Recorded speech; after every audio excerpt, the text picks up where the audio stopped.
9, 8, 7, 6, 5, 4, 3, 2, 1, 0. Tune in. This is your Friday Night Lights podcast, photo and entertainment in Middle Georgia sales and services. Coke don't worry about Pepsi. I had to go see a man about a meal. Look at here, look at here. A-Town down. And you better not lose.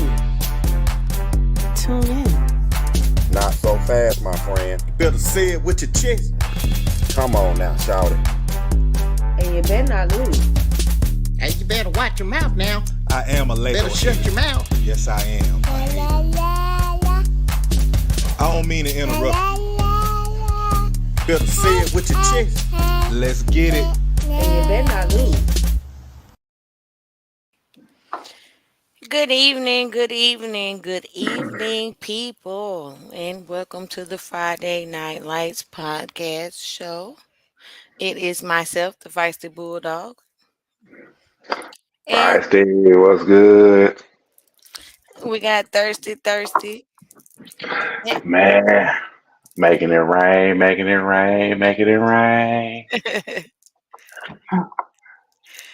Y'all go ahead and check in and let us know that y'all here. While y'all checking in, just so you know who we are, who else we have on tonight, we are joined by the administrator of the IG page, QB Marcus, Coach Marcus himself, and our our friend / co-host of Georgia High School Football, Drew, off of Instagram. Say hi to the peoples, fellas. What's up? What's going on, everybody? And we got EP in the house tonight. EP, how you doing today? What's going on, bro? So we are happy to have Drew back, and we are happy to have the newest addition, Mr. Marcus. Mr. Marcus for sure. Of course. Hopefully we can make this a regular thing with him. It will be. All right, cool. So, go ahead, sis. We got to remind the people about the refreshments. Now, this week we're doing, because, like it's coming up to Easter and stuff, so we got a little deviled eggs in the bag. We're going to keep the finger sandwiches, because if you drink like us, then you need the bread and all of that stuff. Mm-hmm. And we're going to keep it hydrated. Ain't that right, Thurston? For sure, got to stay hydrated. Hydration is very important. Especially when it comes to excuses. But go ahead. For sure. Again, this week, definitely again want to send our prayers up to our sister Jessica, who cannot join us this week. But we do want to keep her in our prayers. We are praying for you. Hope everything works out for you and your fam. Yo, I don't know where you at, bruh, but you need to wrap up what you got going on and come on. And Dro, one of these days you're gonna stay up past your bedtime and join us during this off season. So with that being said, let's get ready to jump into some football talk. So Let's get to it. real fast, because we're gonna talk a lot about high school football tonight. So I just want to get one thing out the way. I know we have a lot of Falcons fans that listen to us. Hold on, whoa. Lamar, what? Elmo came on tonight. Elmo is in the comments tonight. I ain't, man, when was the last time we seen Elmo? When was the last time we seen Elmo? Don't ask me for sure. Jess could probably be more accurate than me, but I know for sure last season, and if not last season, the start of it. Yeah, it's been a minute. What's good with you, Elmo? Hope everything's good with you down there with you and the fam and everything. But Falcons real fast. I want to get this talk about that. I want to get the Falcons out of the way. I've been seeing a lot of discontent over the Kirk Cousins signing, the amount of money, But at the end of the day, y'all got to understand the Falcons have rebuilt that offense, at least at the skill position. We have a true number two receiver, and we have a good slot receiver right now that we've signed also. And if he ain't playing slot, then he's gonna be playing kick return. Um, Work with us because in the draft we're gonna shock the world. I hate to tell you, I'm gonna tell you right now. First round, we're taking a pass rusher based off the defensive edge rusher that we just signed already. We're going to take another pass rusher, and that pass rush is coming from Alabama, and his last name is Turner. I'm telling you that now. So hear me on this, Thirsty. Now Hmm. you have to keep the people engaged because if they are really like Atlanta Falcons fans, we've done this same rhetoric each year. Like, okay, it's kind of like saying the U is back when we already know once those words are uttered, the U is not back.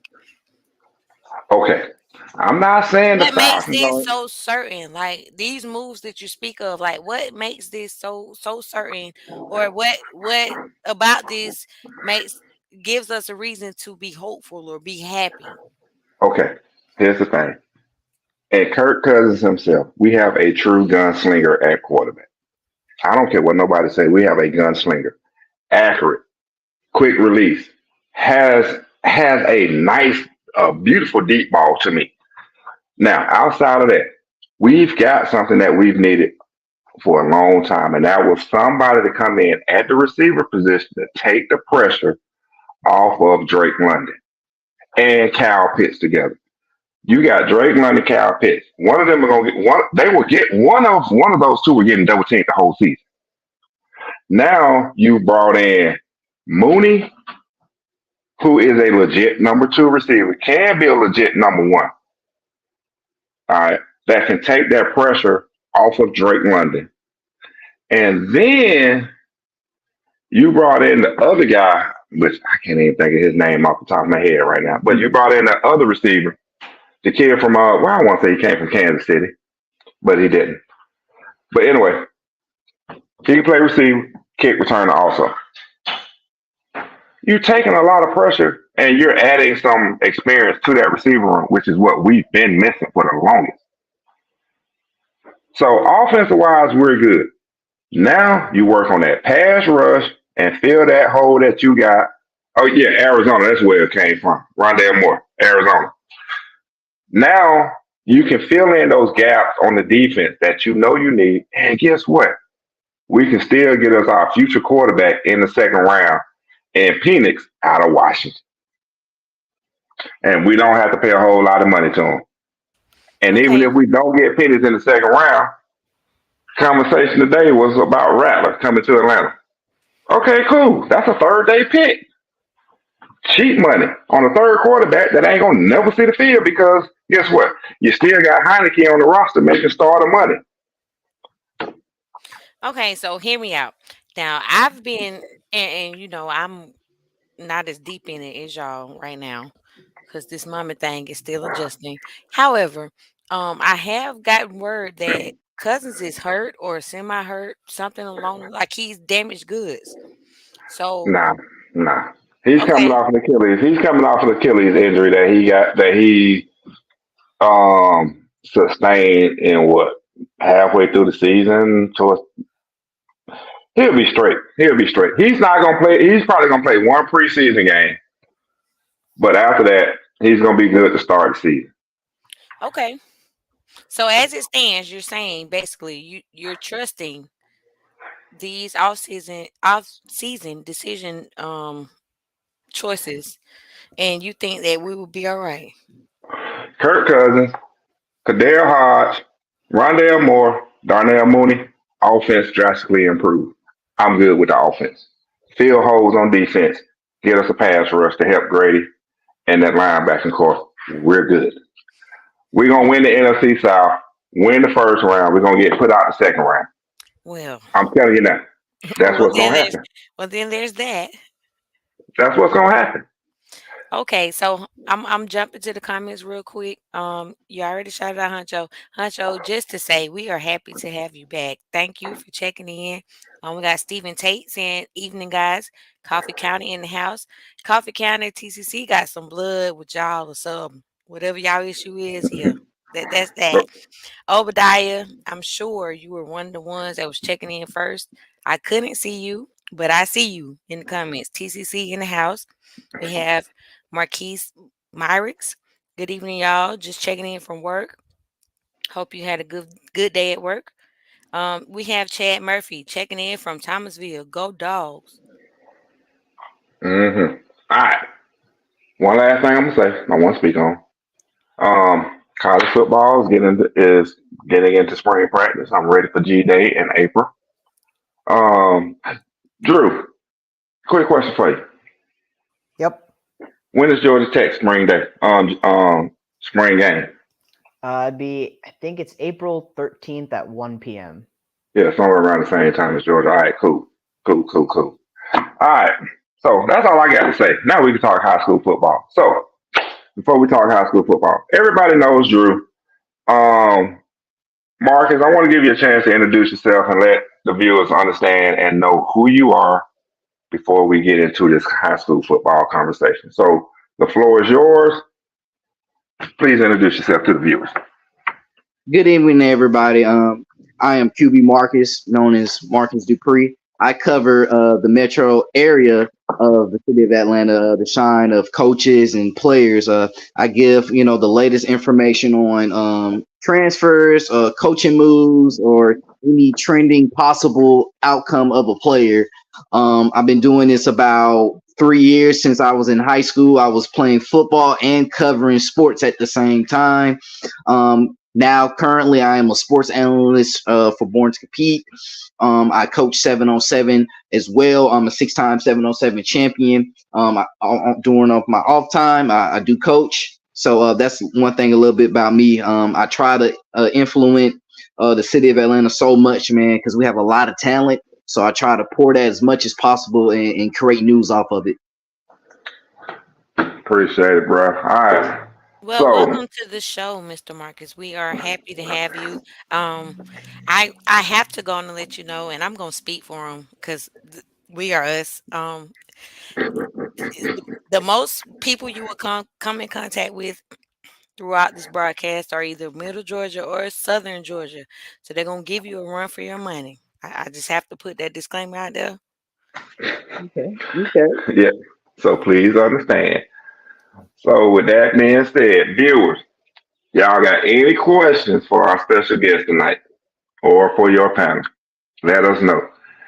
While you generating your questions, because I know we're gonna have some TCC questions. I know we're gonna have a coffee question. I know we're gonna have a question about that Region 5, Class 5, Region 2. Yeah, that's where the smoke is. So last year was what 3-1. So Yeah. So here's my question for y'all though. While the viewers are generating their question, upcoming playoffs. We know 3A and below is going to be two separate playoffs: private versus private, public versus public. 4A and up is going to be all in one. What are you guys' thought on that? I can go first on this one.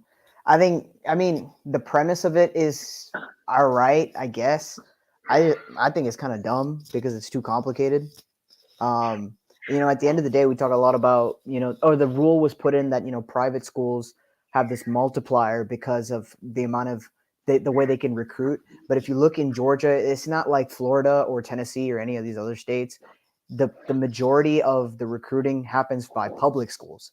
A lot of city schools, but a lot of public schools. The private schools are not the issue in this state. There's no private school that's generally considered a problem here. You look at schools even schools that are very good, like Benedictine in 4A. It's a military school. So if anybody wants to transfer in there, it's gonna have to be a military style background, and not a lot of people want to do that nowadays. So the other school you could say that's doing really good is Calvary Day, but we've already seen people like Michael Smith leave Calvary Day for other schools. So the way I see it, I think it's unnecessary. I think it's overblown. Like the issue of recruiting at private schools and football is overblown. So I don't know why they added all. I do like the idea of getting rid of 7A. I like that idea. I don't like the idea of having separate playoffs. I totally agree with Drew on that one. This it's the sustainability of trying to. I think GSA just trying to create different nuances on productivity of the travel mileage and the winners, but he hit the mark. The private schools are not they actually are less they're the less unfortunate, if that makes sense. I'm as a kid, if you're trying to go to this school, they're going to go to a public school or a city school at that, if that makes sense. So trying to divide the two, and I mean it's substantial, but how can it's not benefiting anybody in this. It's just creating more havoc. You know what I mean? So overall, I kind of disagree with the whole departure of two different public and private. I mean, it makes sense for the 1A, but for the 3A, it's kind of pointless. Just kind of add them and see who can get the state title. But I'm sure a private school can highly compete with a public school. I'm laughing. I'm gonna laugh on that one, on that last part of your statement. We already proved private school can't compete with a public school in 3A. Okay, but I just had to throw that out there because I'm throwing shots at a coach. Whoa. No, hold on. You mean private school can't compete with a lot of brought-in talent from other areas onto one team? No. I'm taking shots at a coach that watches the show from Calvary Day. That's what that was. And hold on, Drew, because now a lot of the teams don't bring in talent. Everybody is not a Lego set. Well, that's what we like to believe. But the way it really does work nowadays is every 3 or 4 years, a bunch of kids get together and they say, let's all go to one school. Right. You remember a few years ago, in the northern part of the state, that was Johns Creek. So everybody wanted to go to Johns Creek. And then you look at a different part of the state is everybody wants to go to I hear there's like a new rising at Douglas High School, not Douglas County, Douglas. And then there's also at Douglas County, all this young talent in Douglas County. And then there was the Grayson era where everybody would just go to Grayson for no reason. So it's just the way it works here. It's just everybody just picks a school and they all just go. Like, remember North Cobb? North Cobb was another one. Everybody would just go to North Cobb. It's just a bunch of transfer destinations. It's wherever these kids come together in their giant group chat and decide to go. North Cobb was a mess. But I still have a rebuttal there because even though I now live in Tallahassee, which is literally right across the line, I come from Thomasville, Thomas County. It's not that simple there. You can't really pick and choose and say, okay, well, it's not working out here this year. I'm gonna go there. Like that bona fide move stuff comes into play there because you have snitches, so to speak. You can't just pick up and say, okay, well, my team, they're not doing good here. I'm going to just go over here next year. It doesn't work like that everywhere in the state. So, again, I'm happy to have this diverse opinion from the northern part of the state to the southern part because you got Thirsty on the panel who is a part of the Lego set, so to Huh? speak. What? Huh? Well, What? you have the opportunity to go and get who you want. Good dope sell itself. Well, down here it does too, but we don't have that luxury to go and say, "Well, hey, come play for us." All right, we'll work out the technicalities. Yeah, you do have a point there. I mean, the way I see it is at least in South Georgia, it's a lot harder to like. That's one thing I've definitely noticed in South. If you noticed all the examples I just listed, they were all from Metro Atlanta area. So we don't see a lot of this happening in South Georgia. One, because there's not that many programs compared to like top level programs there. Because first of all, there's not many schools down there that compete at like the 7A or 6A level that can afford to create a super team like North Cobb or Johns Creek or Buford. There's not that many 7A, 6A programs down there, for one. And two, none of them have been wildly successful to the point where everybody wants to go there. It's not like Lowndes used to be very good. But the thing is, there's like, how do I say this? They're not that good anymore. And nobody wants to move. Like, you could also move to Valdosta. But then there's this huge rivalry component between Lowndes and Valdosta. So this transfer heavy system that's going on of picking a new school to bombard every 3 years, that's more of a northern thing. In the South, It would happen if there were more people that live down there, because more people means more schools, more 7A schools.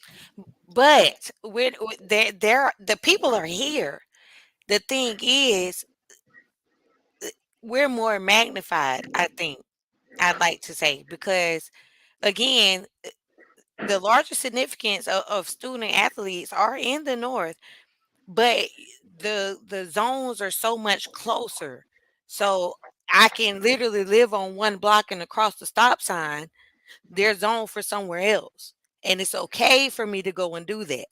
So that does attest to what you said about there not being as many programs, but then it comes into factor as to like how far coaches and sometimes the community are willing to go to out these children that are really going to other programs to better themselves or get a better opportunity to be seen.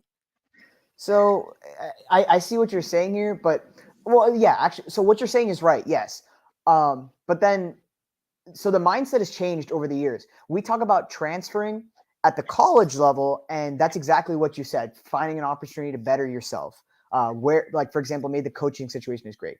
In high school, that it almost feels like that shouldn't be a thing. It shouldn't, because in high school it's about it, the number one goal should be education. Number one, from at least from my vantage point, I still believe college is about the education first and foremost. But at the high school level, I'm not a big fan of transferring many times, because you're disrupting like the kids starting, like their growth is being stunted by them going to different schools just to play football. So the kids who go to like 5 schools in 4 years, I don't understand that. I completely don't get it. I can understand like parents moving for job opportunities, because that's what happened in my family. But like just moving a kid for the purpose of sports, I don't understand that at the high school level, because I feel like at the high school level, if you're good, you're going to be seen no matter where you are. Like by the ones that matter. Now, your average Joe isn't going to know who the great player from Irwin County or Brooks County is. But the college coaches, the ones that matter, they will know, because that's their job. So if you're looking for popularity per se, yeah, I guess it's misillusioned to go, or disillusioned to go transfer to another bigger school. But if you want like actual opportunity, I think staying at your school and just being the best you can do. Like for example, like Daryl Johnson at Dodge County right now, he just got an offer and just committed to Alabama, and he's from I think Dodge County. So I mean, he didn't transfer. So I'm just saying. And I get that. I hear what you're saying, and shout out to Dodge County, Daryl Johnson. Um, but again, sometimes it does not happen like that for the kids in the South. And maybe this conversation has not gone a little sideways, but I feel the kids in the South aren't given the opportunity as maybe the bigger the teams that are up north, just because of like maybe opportunities or the exposure that they may or may not be getting. So I feel like that's why um in the past, if you have heard of transfers in the South, it went left because they were trying to get a better opportunity, which does kind of suck for the program that they're trying to leave, because the way we were raised, if you're an athlete in this house, you're a bulldog. My children right now, even though I live in Florida, with much prayer and some things happening in the near future, they will be bulldogs. Love to see that. And that's just that's what it is. That's how we were raised. But if that doesn't pan out, then as parents, you're kind of left where you're stuck with a choice of, okay, and this is all example. um from Thomasville, that doesn't work, if I just up and decide to go to Lee County, Yeah. I'm going to a bigger name or what I've heard, to be successful or a little bit more successful than the program that I may or may not be trying to stay with. That makes sense? Yeah, I mean, it does make sense. Yeah, it's just gonna be, there's just gonna be differing views with this, but I do agree with what you say about North and South Georgia. One thing I'll point out: South Georgia transferring is for a necessity of being seen. In North Georgia, it tends to be transferring for popularity. I'll be completely honest. In Metro Atlanta, Yeah, people are not transferring for better opportunity. People are transferring because they want to play on super teams or they want to yeah, play alongside their friends. People can say all they want about no, guys. I'm going to XYZ school, say like Norcross, for example. I'm going to Norcross to have a better chance. But then they come from a school like Parkview, which is equally as good. And you're thinking, why? Like, it doesn't make sense. So I I think in South Georgia, it's more of necessity. The transfers happen because of wanting to be seen. In North Right. Georgia, it's more popularity contest, which is not a good thing. Obviously, I'm against that. And transferring for necessity, I can at least understand that. If you're transferring 3 or 4 times, okay, maybe decision making is an issue here. But yeah. Right. if you're Right. transferring once and like why you're doing it, that makes sense. But transferring for popularity to me, absolutely no sense. Okay. Can we get to Mr. Obadiah's question? So we We can sure talk about this can. all night. 'Cause we can talk about this all night. We sure can. Obadiah said, "My question: Why haven't the Corky KO plus David Hunter Classic reached out to any of the South Georgia teams that travel really well, since they're all about the gate sales?" Okay, I'll chime in on this one, and I'll provide a different take than what you would normally hear. I don't know. I don't know if anybody wants to be a part of the Corky Kell right now. Hmm. I don't. I don't. I don't mean this in a bad way, but have you looked at the matchups this year? It ain't the matchups. Forget the matchups, man. I would, if I'm a school in the South, I would rather go and play in like the Broward County Invitational or these border wars. That is so much better. I don't know why. Like the Corky Kell used to be really good, but one, it got really repetitive, and in the process of trying to find new schools, it got downgraded big time. Mm-mm. I get the idea of putting other teams in the spotlight, but if it's going to be marketed as the best sporting event or the best high school football exhibition in the nation, then it's got to feature the best teams. So Man, that ain't the I problem with Coach Kale. I like South Georgia. Like if I'm a South Georgia team, at this stage I'm not bothering about that. I'm playing in these border wars. I'm testing the waters with a lot of unique matchups that you can find in like teams from Tallahassee or even dip down to Miami. Get Miami Central, Miami Northwestern like it has in previous years. Those are some really good physical games that embody what South Georgia football is all about. So we're not gonna bring up Valdosta in this conversation. Well, I guess you could. I mean, let's be real. South Georgia, when it comes to Corky Kell in South Georgia, all you got it's either Valdosta or Lowndes. I forgot which one it was. It was one of those two schools. It's Lowndes. Had to Lowndes had to Lowndes eat played Archer in COVID year. and had to eat $12,000. They had to eat 12,000. Here's and I said this before on here. I'm gonna say it again. I hate Corky Kell for the simple fact Corky Kell is all about the money.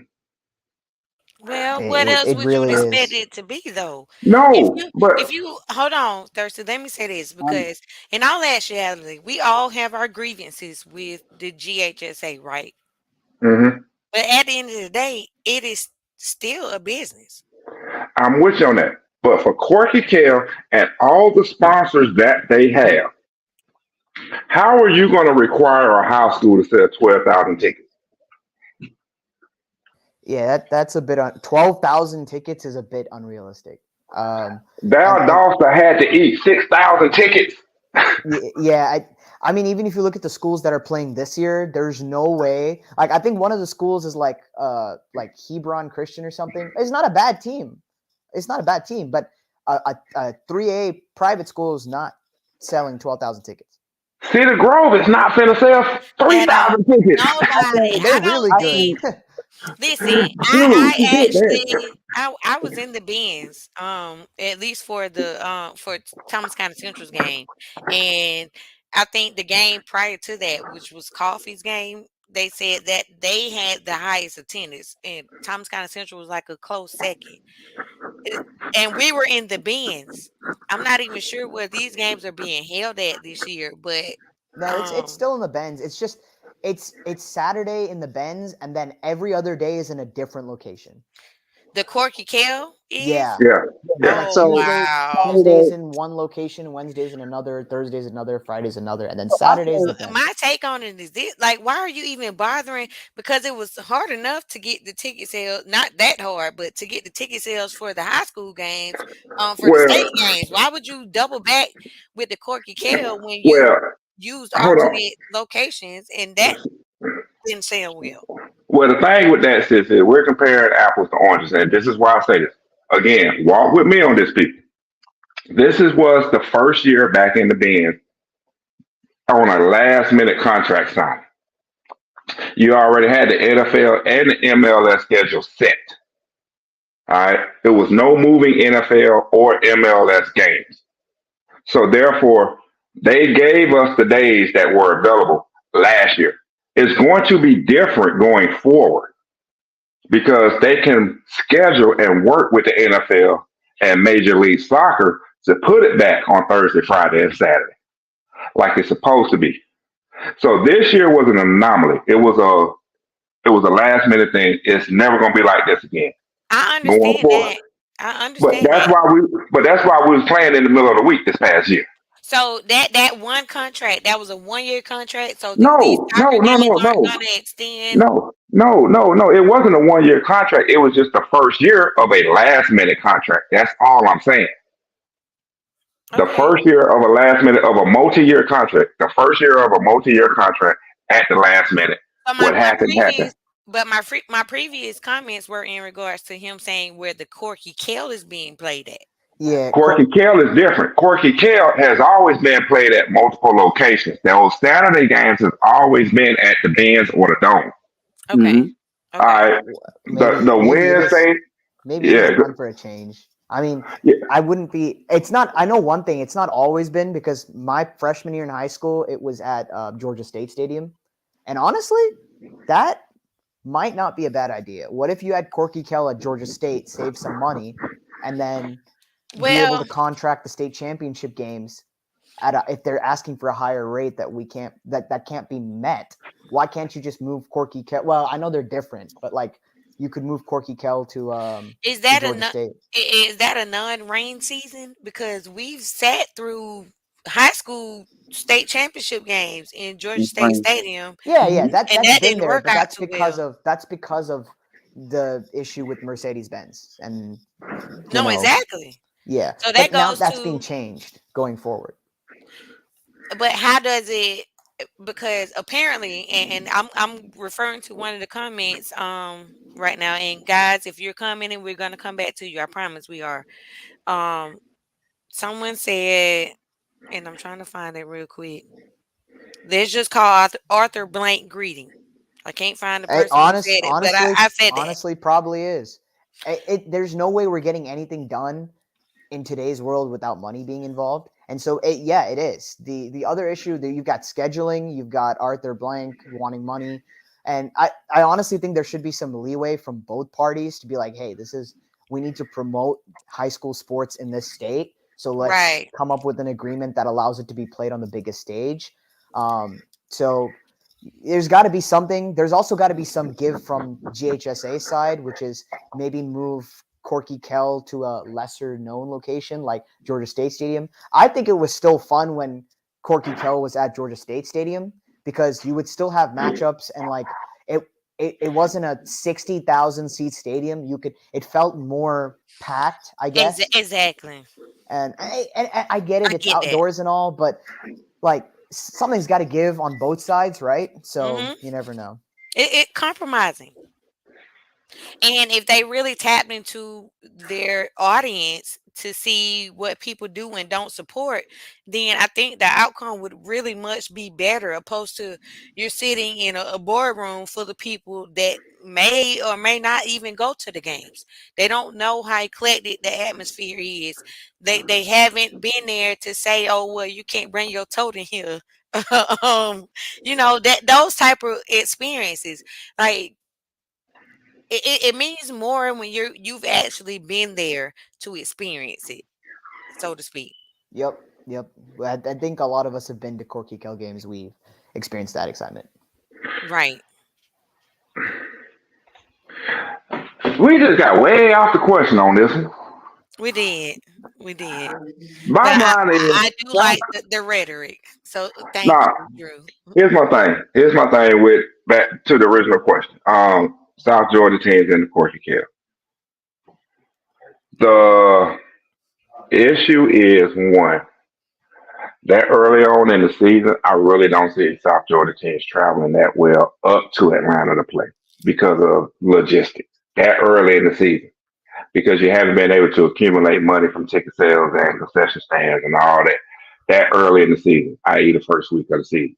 That's number one. I don't see that happen. Number two, I don't. After what happened with Lowndes, I think a lot of South Georgia teams are staying away from Corky Kill because of what happened to Lowndes and the situation they put themselves in by committing to it and having to buy 6,000 tickets So from their football fund so when that game was, where was the location of that game?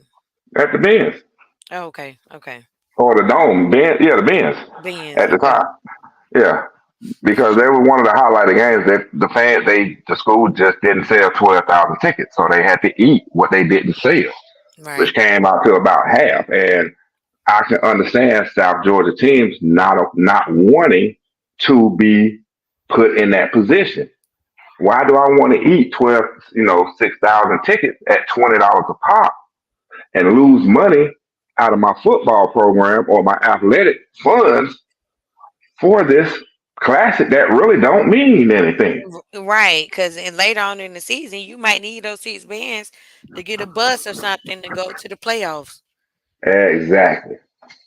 And that's why I don't see a lot of South Georgia teams ending up or raising their hands to be in the Corky Care. That's why you see a majority of Gwinnett, Cobb County Schools, North Fulton Schools.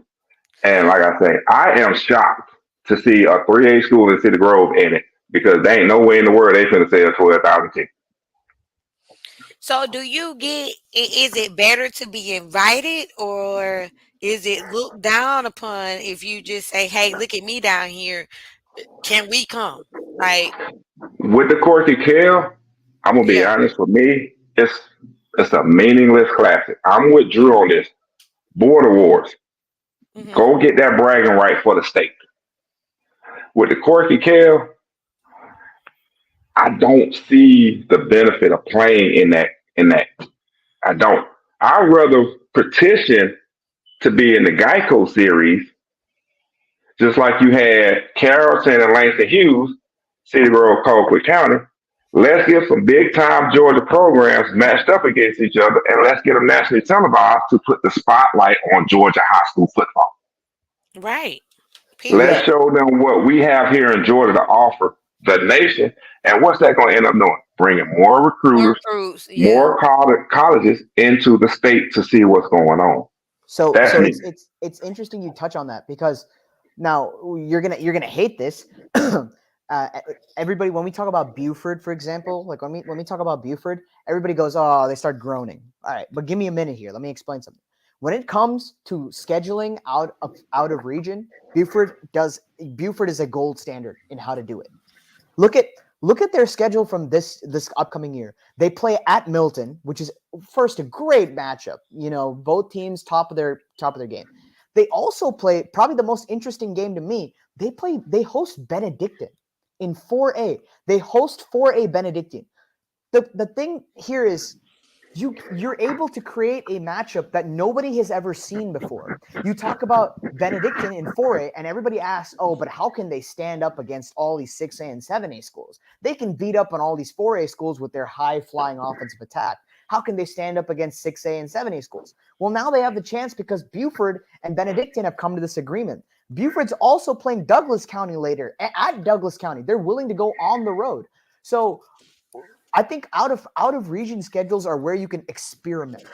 It's about experimentation. It's about trying new things. It's not about going out and finding the four easiest teams you can schedule. Like I forgot who it was. I think Lambert did it a few years ago.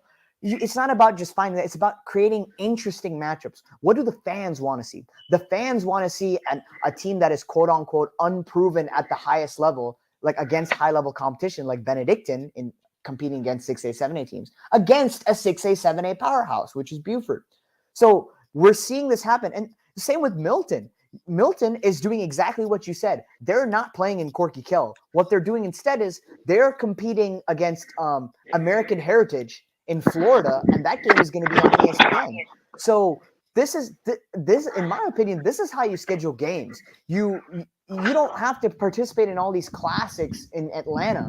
You can go create your own schedule, make it as interesting as you want, because it's up to you. It is up to you and the other school to make a partnership. If you guys agree on it, this matchup's going to happen. And so I hate to say it. A lot of people will hate me saying this, but Buford is the gold standard on how to schedule a non-region schedule. You know what, Drew? You just said something. So I got a question for Mr. Marcus. Marcus, Yes, sir. Drew just said something, and it just sparked, and light bulb just went off. If you had your choice right now, what two? I don't care. Atlanta, Decatur, Fulton, Henry, Rockdale, Newton. What two schools would you love to see matched up in a classic in week one? So, I mean, Douglas County is the provider of that, which the game is going to happen this year. I mean, the two programs I would love to see go against each other is Douglas County and City Grove. You know what I mean? Two great power programs in the city of Atlanta. It just has to be a barrier that they're going to play. Which I know we was not saying Corky Kell don't schedule good games, but they have their nuances. We got to give them credit on that. It's a couple games that we could be like, that's interesting as well, but not all of them. But this one interesting game that I would love to see who can come on top. You know what I mean? You still got Langston, maybe Langston versus City Grove, or a couple opponents where that they build their teams, within getting transfers and getting these top players on their teams. I second that. I'm looking forward to that game. That's going to be a really good one. I'm very excited. Okay, because. guys. Oh, Go, I'm sorry. no, Go no, go ahead. ahead. You're fine.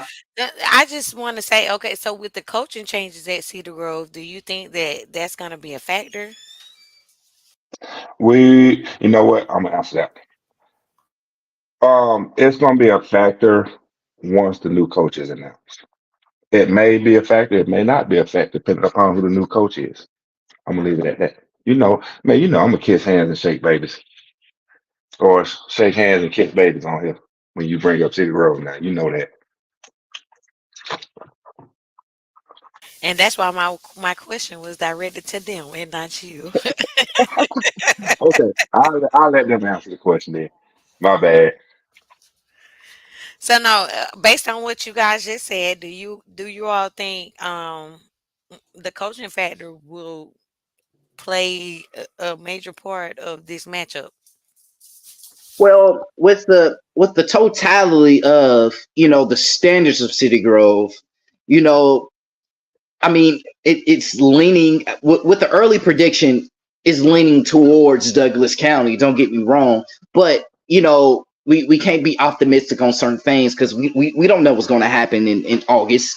But it can be a stipulation where you got two good programs where a lot of good talent that comes out of. You got Douglas County where they got a new quarterback, which in DJ, then Aaron Gregory, James Johnson versus a couple of good players on the City Grove team where this game it's going to be based off matchups, and it's something what people want to see.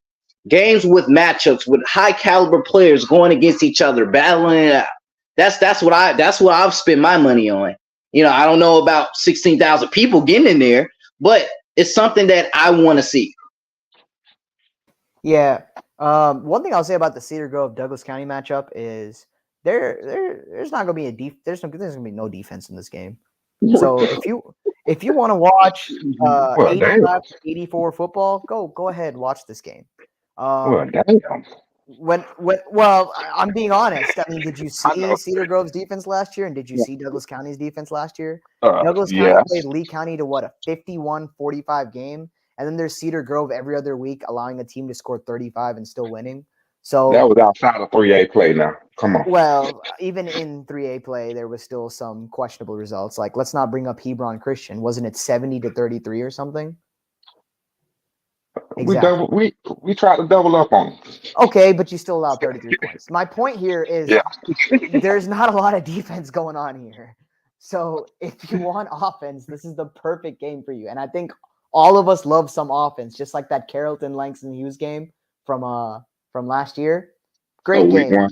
We might Yeah. get a repeat of something like that. And in these I'll tell you one thing. In these offensive games where there's two great offenses, or in games where there's two great defenses, the result becomes automatically skewed. You can't pick the clear winner. Does not become the clear winner. It's just how it works. Because when you have two great defenses that play, for example, neither team can score, so it's whichever team gets that one lucky break that wins. Same with the offense, whichever team gets that one lucky stop. So while I agree right now, Douglas County, I agree with Mark. I think Douglas County is favored right now. But in these games where offenses go ham, you really can't pick a true, clear winner. Hold on. So y'all killing me right now. I'm not taking this abuse from y'all tonight. But hold Well, on. they go see it. Nah, hold on. So we're gonna take a look at this. I don't care what y'all say right now. We're gonna take a look at this. So this is the court care schedule. Starts out Wednesday, August 14th at Kell High School. LaGrange versus Douglas Atlanta. Kell versus North Atlanta. This sucks. Exactly. No, this is the one that this is the one that kills me. I like your Thursday, style, Drew. Thursday, Thank August you. 15th. You got Dunwoody and South Party.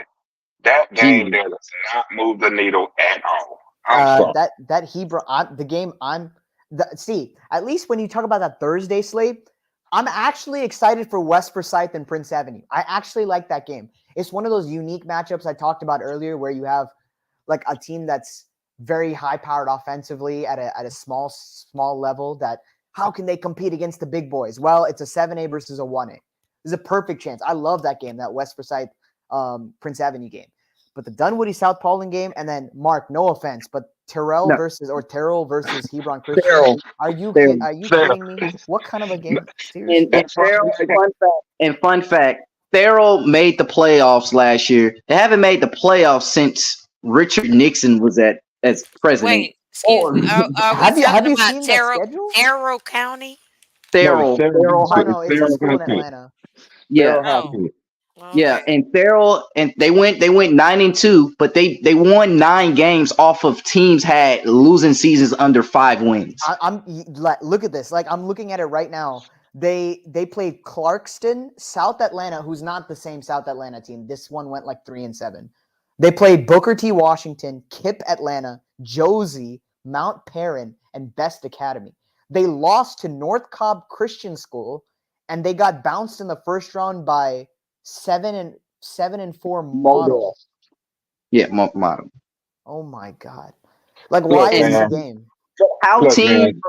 But listen, but how teams are allowed to get in this Corky Kale Classic where people are not gonna watch it on TV or spend their money to watch something like this? It's a travesty, honestly. We need better matchups.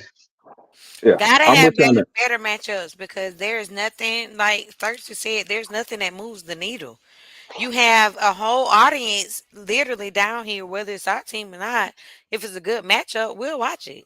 I know for Right. a fact I got turned on to Lee County. Aside from the fact that my dad is a football coach, like I got introduced to Lee County because they were on TV and they were good. And they were just from our area, just the 229 in general. So, you know what I'm saying? If you give us a platform, I think to a certain extent, we'll perform. And I understand giving teams the opportunity for the players, because don't get me wrong, and Peyton Zachary, he had his greatest game on the Corky Kale Classic, and that's when he started getting offers, but if we're going to complain and mope around about revenue, which is money, let's like what you said. Let's get the teams in here. You know what I mean? Because a ESPN game, which will be in Georgia, like Carrollton versus Langston, that game was absolutely ridiculous. You had people like the city of Carrollton looked like a Super Bowl. So it has to be Super Bowl matchups where people need to see and will spend their money on. Yeah, and then here's the other point with that.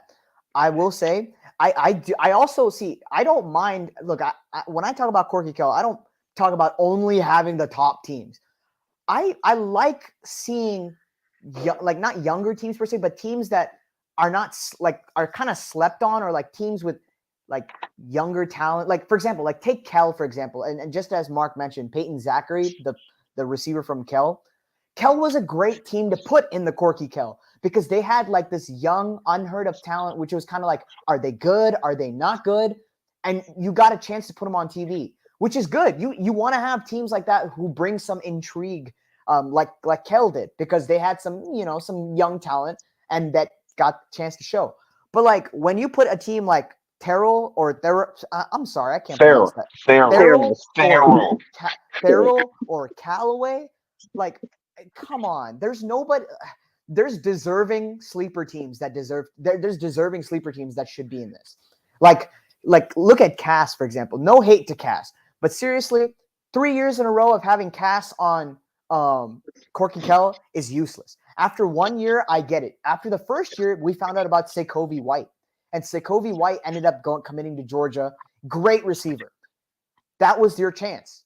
Move on. We bring in another team. For example, last year, Alpharetta probably should have been in the Corky Kell because Alpharetta was one of those teams where you would have found out about DJ Bordeaux. You would have found out about their tight end. I forgot his name, Sean something. You would have found out about him. And you would have found out about So you would have found out about like you got to find these teams where people are like, why did they include them? But then the minute they see why, they go, okay, this was a good choice. Nobody is looking at Thurl or Callaway. Well, Callaway's a good program, but nobody's looking at Thurl, Callaway, and Douglas and trying to say, wow, they're going to be shocked by that. We've seen Cass for 3 years now. There's nothing new we're going to find out about them that we've already learned in the past. It's just hilarious. Yeah.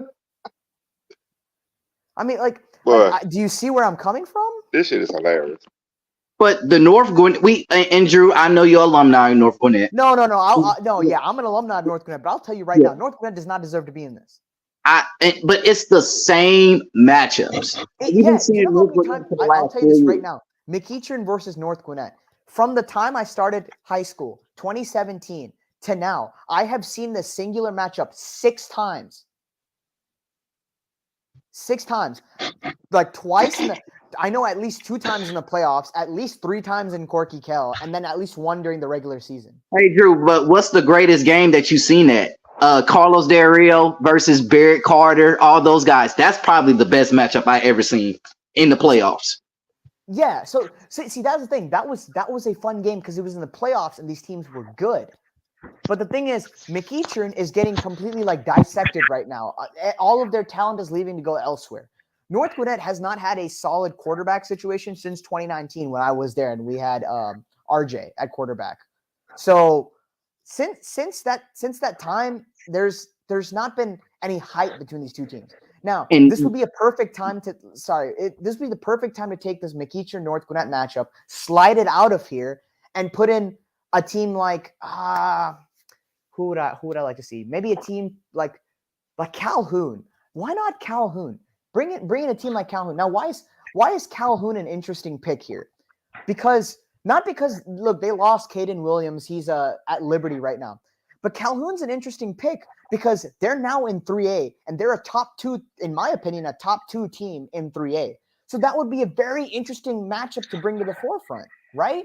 So why have these same McEachern North Gwinnett when you can find like teams that are willing to travel an hour and a half to come watch these games? So maybe why not bring North Oconee? You love defense, bring North Oconee. They have some young talent as well. They had Khalil Barnes, who is now at Clemson. With my own eyes, I saw him grab a pick 6 against Georgia Tech. So I know he's good. So why not bring a team like North Dakota who's been doing very good, and they're only in Athens. That's like an hour away. Bring a team like them, which constantly produces like younger talent and is proven to be really good defensively. Why not spotlight them? So there's a lot of issues I have with the layout. Well, yo, welcome. Hey yo. What's good? What's good? Okay, so while we're introducing yo to the public, we're gonna try to catch up on some of these comments. Man, oh shit. Hold on, let me. Yeah, we left off. Oh, And you know what? first, might I remind you, it is not Friday. Oh, my So bad. now we left off with Antonio. He said, "What effect do you think Thomasville, Fitzgerald, Northeast, and other formal double A schools will have as far as power shift in Single A Division One is concerned?" That's a good one. I think it's gonna have a great, big, large effect. So you're looking at teams that were formerly 2A programs that are now in 81. So if you look at 81, for example, in my top five, I have Savannah Christian Fellowship, Thomasville, Fitzgerald, and Toombs. I think 81 is one of the most interesting. I think 81 went from. Here's the best way I can explain it. 81 went from being very not forgettable, but very non-interesting to being one of the forefront region or classifications in the GHSA. I think it's going to be extremely fun to watch these guys play. Well, I'm sitting over here smirking because I am the only person on this panel that even has a South Georgia team, and I just so happen to be a Thomasville High Bulldog. Um, and it's gonna. I think it's gonna be interesting getting reacquainted with Fitzgerald. Not that we ever lost touch, but I think it's gonna be very interesting to see how this whole thing plays out. Yeah, I think seeing Northeast in there, that actually that's going to be very interesting because if people remember from not from last year but from the year before, Northeast had this running back Nick Woodford. He was a freshman and he rushed for like 2,000, some absurd stat line. Now Woodford and Northeast didn't especially have a great last season. If people remember, they got absolutely crushed by Appleton County in the playoffs. But I think that kind of sets the stage for people forgetting about them, forgetting that Woodford exists, and forgetting about their defense. So I think Northeast could be an interesting watch in 81 this year, possibly sneak into the top 5 by season's end.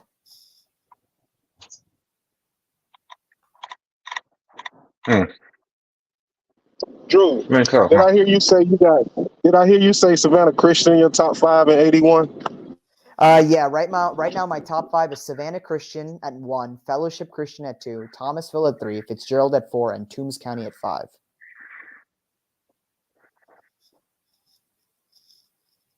I'm guessing there's going to be some debate about that. I can explain those picks if you want me to. I'm happy with 3 because we had a disappointing turn showing that this past season, but as a Thomasville Bulldog, I'm gonna ride with 3 until we get to the top. Now, yo, you can say whatever you feel the need to say. No, I Well, just wanted to so hear. I just wanted to yeah, hear go Drew ahead. explanation on Savannah Christian at 1. Yeah. So there's two main things. This is actually the number one thing I wanted to come on here and talk about, and it's that. So it's great that you brought it up. So there's two main things when it comes to reclassification at a level like this when they're getting rid of 7A. So there's two things. The first one is that you have to do what you've always done, whether there's reclassification or not, and that's determine how is this team getting better or worse from the previous year, and are they? So the way you do this is looking at players that have left, what talent has moved in, how many yards of production still remain, kind of that stuff. That's always been there.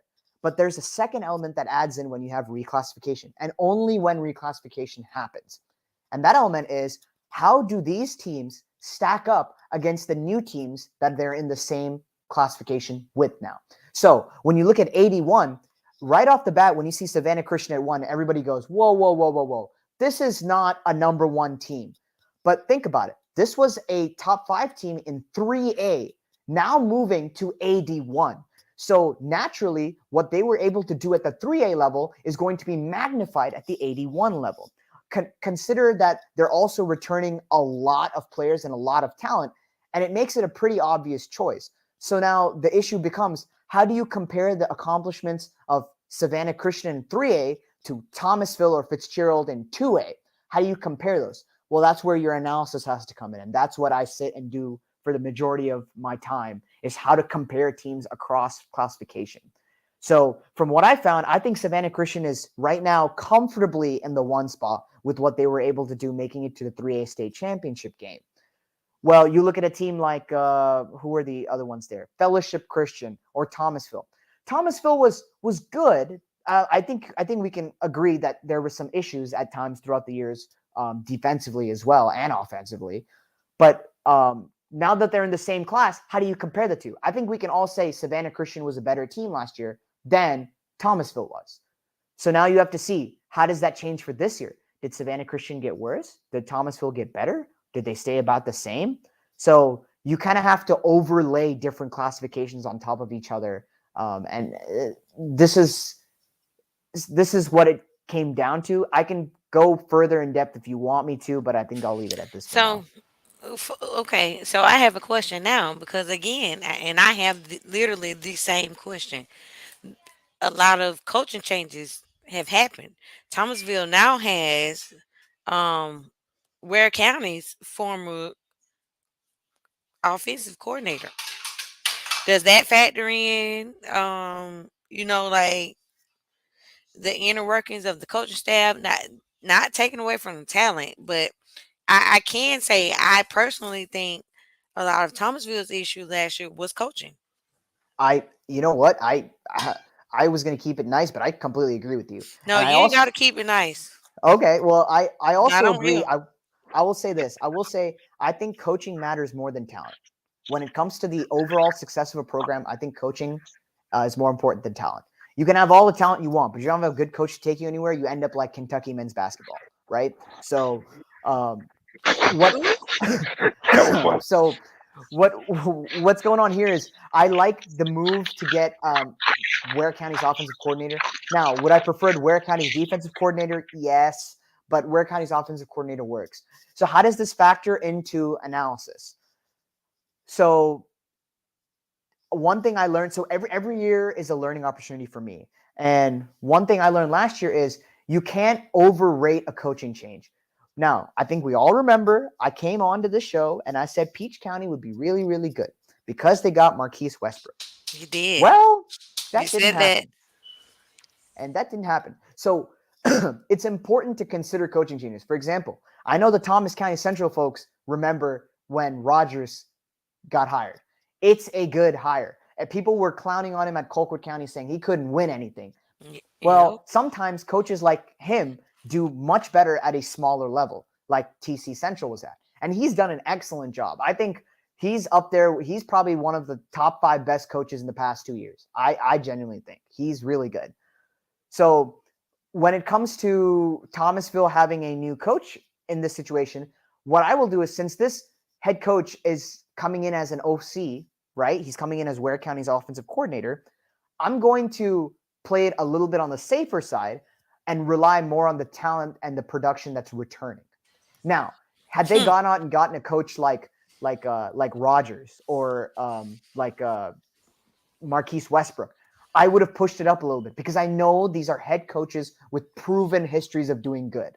If your entering head coach is not as proven at the head coaching level, I'm not going to dock you for it. I'm just not going to push you up for it. Does that make sense? Mm-hmm. So Makes sense. There you go. I'm never going to dock. I'm never going to say, oh man, this coaching hire was so bad, I'll take away from it. Very rarely does that happen. But if your coaching hire is an offensive coordinator or somebody that I think is relatively unproven, I'm going to rely more on the returning production and the returning talent. Same as if the head coach is coming back from the previous year at the same school. Right. So there you go.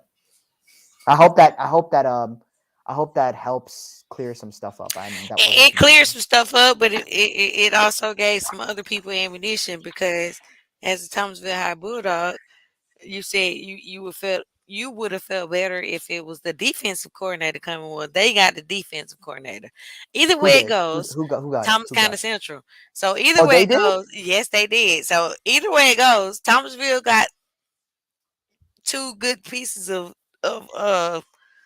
Wow, I feel bad for hardware from Ware. Ware I feel County. bad for Yeah, Ware. yeah, No, the reason I said the defensive coordinator more than the offensive coordinator is because what Ware County built a living off of, maybe not last year, but at least when they won their title, was defense. And this is okay, when I think of Ware County, I think of defense. So if you want if you want a head coach that's had success at a previous level, I would go with the defensive coordinator because Ware County's offense was good, but they also had Jarvis Hayes the year they won state. Now you look right, at their offense last year; they put up 20 on Appleton County, 28 on Richmond Hill, 21 on Bainbridge, 5 on Coffee. So, um, I'm not saying it's a bad hire. I'm not saying it won't work out. But if I had to choose between Ware County's OC and DC, I'm going with right, the DC every single day of the week. I'm sorry, but right. that's what I No, got to do. no, and that's why you're here, and we appreciate that input. All right, what else? Fire away. What other questions? Nah, I got a question for Marcus. So I'm on the screen. We're looking at 6A right now, Mm-hmm. and I'm looking at this region 4. Just looking at it without doing any research, just taking it for what I see on top on the surface. This might be Archer's year to get a region title in Region 4. I want to know what you think. Archer, I mean that's a heavy that is a heavy that's a heavy one on that one. But Grayson, Travis Buckets, going into this season at Grayson, I think he's gonna a lot of people speculate him to be the guy that's better than JD Davis. But Grayson, they had a little sneaky year last year, making it kind of far in the playoffs. I I think Grayson is gonna, no doubt is gonna get this region. Newton, they picked up a couple transfers within the county. They got a young quarterback in Deron Benson. I think Deron Benson is going to take another leap into a good season. Don't sleep on Coach Scaled at Newton. South Gwinnett, Brian Lamar. He's getting into it of building South Gwinnett. I think South Gwinnett is going to compete. They did have an upset last year. I think they did upset Newton last year, which was pretty shocking. But don't sleep on South Gwinnett. But I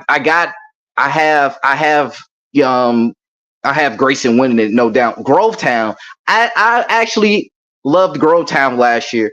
They defense is really good. With the style of play that they play for their head coach, they're going to be that type of team that's going to disrupt a lot. Don't be surprised, man, if they do kind of beat South Gwinnett or Newton this season.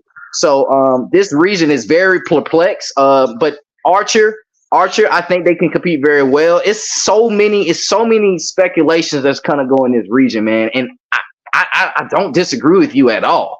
But you got to go with Grayson. You're going with Grayson. Okay. Now, and I guess my thing with Grayson is Grayson lost a lot of talent to other schools in Gwinnett. We all know that. And I think they're still losing talent to other schools in Gwinnett. But I ain't gonna lie, Grayson surprised me last year with some of their victories. Did not surprise me with one or two of their losses. But I think Archer, I don't know, I just feel like Archer's on the rise and building to get back to the Archer that we knew from the early, from last decade. Well, I wouldn't go that far. Look, man.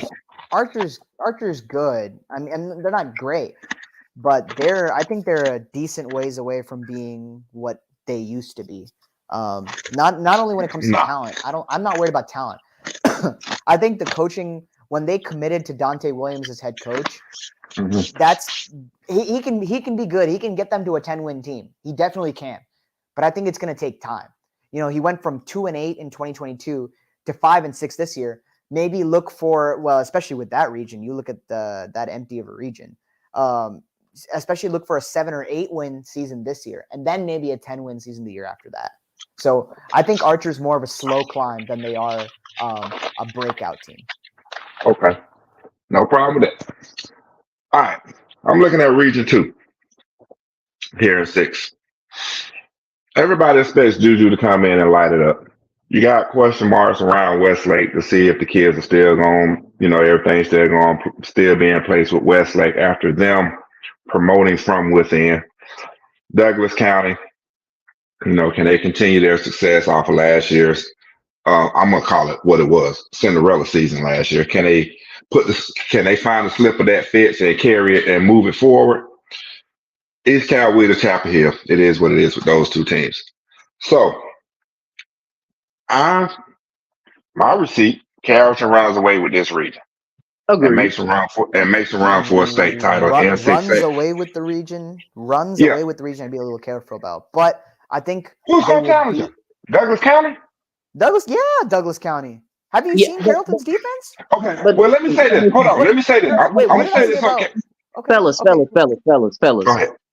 honestly, it can just depending on, and that goes back to your conversation, Drew, about no defense. Exactly. That's teams don't exactly have- what I was going to bring up.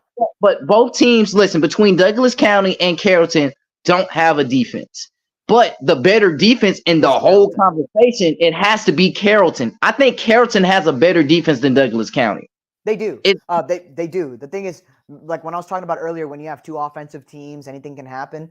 It's kind of that situation here. But I do lead in Carrollton because Carrollton does have the better defense. But it won't be a runaway by any stretch of the imagination. It will be. I think it would be a two-way. It'll be a two-way tie between Douglas County and Carrollton. I just think Westlake. I agree. Go ahead. I just don't think Westlake don't have the horsepower have they had for the last 4 to 3 years just to compete with a Douglas County or a Carrollton. But we have to realize, fellas, Douglas County have 6 receivers returning on their offense. But in the secondary, they lost 2 productive players in the secondary. You still have James Johnson. And Eric Gregory. But on offense, you got Mike Hastel with DJ at quarterback. It's going to be a offensive sluggish in this region. Yeah, Westlake missed their chance. Man, I look back at Westlake missed their opportunity to be great. That window is gone. Like it's not gone, but it's kind of gone. That window is gone. Do you think Westlake can beat East Coweta? Yes. Westlake can beat East Coweta. Yes, they're good enough to do that.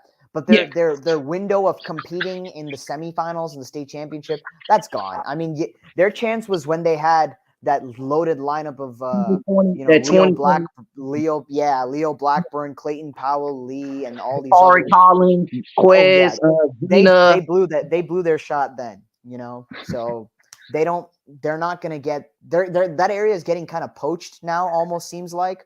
So with all these other teams around them getting good, like Langston Hughes, Douglas County, it just doesn't seem like Westlake's going to get back to being anytime in the next 2-3 years getting back to the Westlake.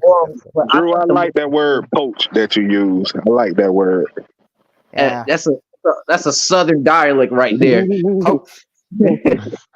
think but the question is going to be here: how can DJ feel settled? Every quarterback move don't be great.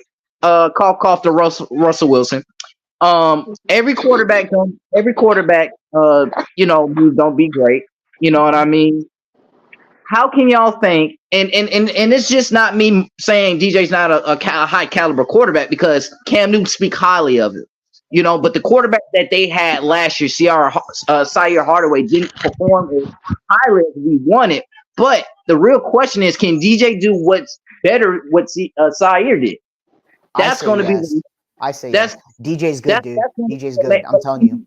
But can he get? I'm not saying he's a bad quarterback, Drew. I like DJ. He's a form passer quarterback. He can run the ball, but can he do something better than Sire Hardaway? If he can do that, this team is going to be a force to be reckoned with, and I think they'll guarantee a state title. Ooh, that's what? Look. We keep seeing something here. Look. I see where Mark is coming from here because in my 6A, because there's no 7A, in my 6A top 5, I have Douglas County at 4 right now. But looking at it, fellas, I understand. No 7-8, but they was so close. They were so close of beating Woodward. But when it comes to the fact, it was inconsistent. It was inconsistent quarterback play. Don't get me DJ will wrong. be much more. I promise you this. That's DJ will be more consistent. but answer this question. Who beat Langston? Wait, who beat Langston? I don't know. I didn't see it. Oh, Douglas County beat. Oh, you're right. They did beat Langston. Douglas County can perform against the high top teams, but they had Sire Hardaway for the last 3 years, and it was the inconsistency of the quarterback play. So this team will be dangerous. Wait, I'll tell you one thing, Mark. I'll tell you one thing. A little known fact: this DJ Bordeaux kid, who's touted as a really good quarterback for now Douglas County, he will, in my opinion, this is what I think will happen. I think he'll play both ways, because on defense last year for Alfreda, as a quarterback, he had 6 interceptions as a safety. You think he'll play both ways? I think he might play both ways. And he played both ways with Alpharetta. So I think he might play both ways with Douglas County. So keep that in mind. So Jason Kirby let that happen? Yeah. Don't ask, dude. Don't. If that happens, that's again inconsistent playing quarterback. Because I know I was saying it after watching them at the game that they played against at Morehouse Stadium in the classic first game of the year. They played Stockbridge, wasn't it? Huh? Oh, you're talking about the Stockbridge. Against Stockbridge. Yeah, when they played Stockbridge. Stockbridge should have won that game. The receivers just dropping the receivers weren't helping the quarterback out. But moving on though, that's a different conversation for a different day. Well, I heard Marcus say about Douglas beating Langston, but I don't think Langston was at full strength during that game majority of the season. So I think that victory, I mean, it's a great victory for the program. That was definitely a season building victory over Langston Hughes, but I don't think that victory hold much weight when you compare them to Langston. I understand what you're saying, but we weren't saying that when they was playing Carrollton. That was what, first or second game of the season. First game of the season. If you're gonna consider each game, it's each game. You can't just you can't cherry pick, right? You just can't. We can't say. I disagree, and my podcast members know how I feel. You know, I just in the high school level, you got studs and you got guys that are good. You know what I mean? Like, you can lose a stud on a team. Like, let's be real. We're talking about Carrollton. God forbid anything happened to that kid up there at Carrollton, Juju. Like, I don't care. That next man up mentality thing don't mean anything when you lose a quality player as Juju Lewis. So you can lose players in certain games that cause an outcome that probably would have been different with that player on the field.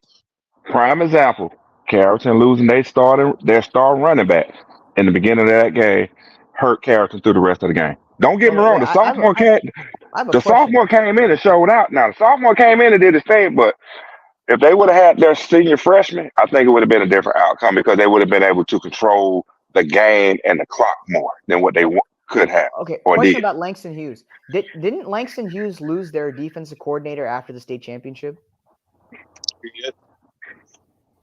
Well, it was a lot of departure. Don't get me wrong. Did he depart? Did he depart?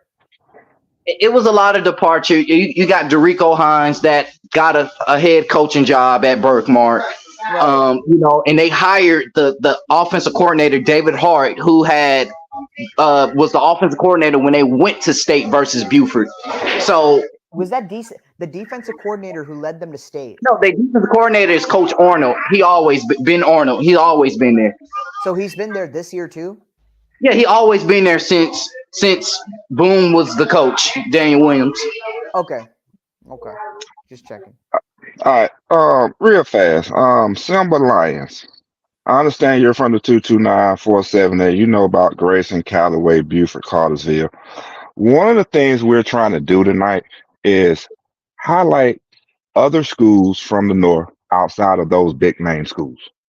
You're trying to educate the viewers, and give you guys some knowledge on other schools up here in the north that you really don't regularly hear on a regular basis, or that made some noise last year and popped up on the scene. That's what we're doing tonight. That's our objective tonight is to bring those schools to the forefront and highlight them and some of their players. So that's what we're doing, Miss Simba Lions. All right. Did you say miss? Uh, yeah, I pulled that back. Girl, Mhm. girl, you know I was girl, I went to happy hour before this, so leave me alone. I'm at happy hour right now, and I know exactly who Timberline is, and is not a miss. And I'm thankful that you referred to him as such. I Moving right pulled it back. along. That's why I pulled it back. But I'm just letting them know what's going on tonight, though. We ain't focused on South Georgia tonight. We focus on North Georgia, as you say, above the fault line, above the fault line. Ouch. Oh man, he's funny. But anyway, who we got? I had somebody up on the screen. Oh no, I didn't. I didn't rotate it back. I'm gonna rotate it back down. But we're gonna move on. We're gonna discuss. We're gonna talk about some 5A real fast. There's two reasons in 5A I was looking at while y'all was talking, and I want to get y'all input on this. So I'm gonna get the conversation stirred up and do what I do best, and I'm gonna let y'all have your way with it. So in 5A, I'm looking at three. I expect Hughes to run away with three, and four. I'm looking at I expect Arabian Mountain to have the bit or Woodward Academy and Arabian Mountain 1 and 2 to take Region 4. With that being said, Mr. Marcus, it's your floor. I don't know why you mentioned Arabian Mountain, honestly, man. I did it for, okay, I'm gonna tell you why. It's a joke because our podcast panel member that's not here, Jessica. It's an inside joke with her. So just to bring some laughter and some joy to her day, I had to mention Arabian Mountain just for her. It's nothing against me, is it? Nah. Okay. No, okay. Yeah, I mean, they can I understand they can be a top 3 team, but I don't understand two. You gotta give shout out to Coach Felton at Decatur High School. I mean, Decatur always had more than 6 wins in the last 4 years. Yes, Woodward, Dunn, Hunt, they're gonna do their thing. They're gonna win the region. But Arabian Mountain, and shout out to Coach Terry Hood being the head coach at Arabian Mountain. Arabian, they have lost. They still have quarterback, but they lost a good defensive minded coach, which is Julian Washington. And it's kind of hard to be around a coach for at least 3 years, and now kind of changing to an offensive minded coach as an offensive coordinator in Coach Hood, where Arabian Mountain had a lot of talent, and it's just I think Decatur been playing Arabian Mountain for some time. And I just think Decatur can, with these teams like Tri-City, Shallow, Lakeside, Dunwoody, and Chamblee, Decatur can take care of some teams. So I think the region championship is going to be between Woodward and Decatur. I'm not sure about Arabian. Yeah, it's Woodward. Well, It's first and then everybody else. In yeah, this region, I'm just looking at Woodward. They're winning it. Woodward definitely. And as far as Arabian Mountain, I think they do return a lot of talent. I Right. think they would probably be okay if they didn't get poached from the school, a couple of miles northeast of them. I'm sorry, northwest of them. So, Southwest. let me think. Oh yeah, southwest of them, southwest. If you talking about one Brownsville, yeah, southwest. So yeah, if that's cool You with gotta poaching, realize Arabian Mountain is in Stonecrest, so you gotta say south. Southwest. Yeah. I'm Southwest. just curious. I'm just curious when we're gonna get to that region 2. We're gonna get to it in a minute. It's staring me right in the face and begging me to say something. That's an outstanding region, guys. Honestly, it's now let's be wow. real. Is that not the best region in Georgia high school football? Because I think 6A region 2 last year, No, it was Region One, which consisted of some of these teams here: the Houston counties, North Side, Lee County, Thomas County Central. I think it was the best region last year, and now it being 6A Region Two, I definitely think this is the best region in high school football in the state of Georgia. So, with that, I'm going to. So I don't actually. I'm going to look through the other regions in the state. I'm going to go on a hot take. I'm going to say it's not, and I'll tell you. I'll tell you why. I think. Ooh. In terms of competitive regions, I don't think it's the most competitive region in the state. You're gonna hate me for it, I know, but here's why. I get it. It's a hot take. First of all, let's get the other teams out of the way. Veterans, no, sorry. Northside, Warner Robins, but no, sorry. When it comes to Coffee, Houston, Lee, and TC Central, first of all, got to talk about TC Central. I think when it comes, those TC Central is one of those teams where I don't even have to look at who's coming back. I know they're going to be good because of their coaching. They're going to be fine. They're going to be really good. Lee County also going to be very good because that's what Lee County does. Dean Fabrizio down there, always rebuilding, or always retooling, I should say. Now, here's where I think the drop-off happens a little bit. Coffee and Houston County. Houston County is good. They have Antoine Hill at quarterback, of course. But I think their best chance to compete for a title or anything like that was this past year. They had a large group of returning juniors who were then seniors, and now all these kids are now gone because they had their entire receiving core, their entire linebacking and front seven was all seniors this year. So if they ever had a chance to go far, it was this year. So I think Houston County actually falls off just a little bit. Then Coffee. Again, people are going to hate me for saying this, but I think Coffee does fall off a little bit. Just like Ware County fell off a little bit, I think Coffee's offensive production is going to take a step back. And this is because of losing your running back, Fred Brown. Now, people are going to say, oh, it's fine. You know what? We can't focus on it. It's staring you right in the face. That's 2,500 yards of rushing. He's a bowling ball. You're not just going to replace him. It doesn't work like that. Look at Coffee from the previous years before before Fred Brown became like the focal point of it. This Coffee team was always a 3-loss, 4-loss team. And I'm not just saying that to say that. 2017, 4, 4, 4, 3, 3, 3. Until this year, it had been 6 years in a row where they'd lost either 3 or 4 games. They might just revert back to being that level of 3-4 loss. So when you break it down, really, it's TC Central, Lee County, and then a little bit, I wouldn't say overrated, but a little bit overvalued Houston County and Coffee. So I'll say that. And I know there's some people pointing out it's not Fred Brown, but honestly, you look at those offensive stats, it's Fred Brown. There's a reason they won the state championship this year, his senior year, with 2,500 yards of production, and not any other year. So, yeah. I totally agree with what you was just saying about Houston County and what they lost.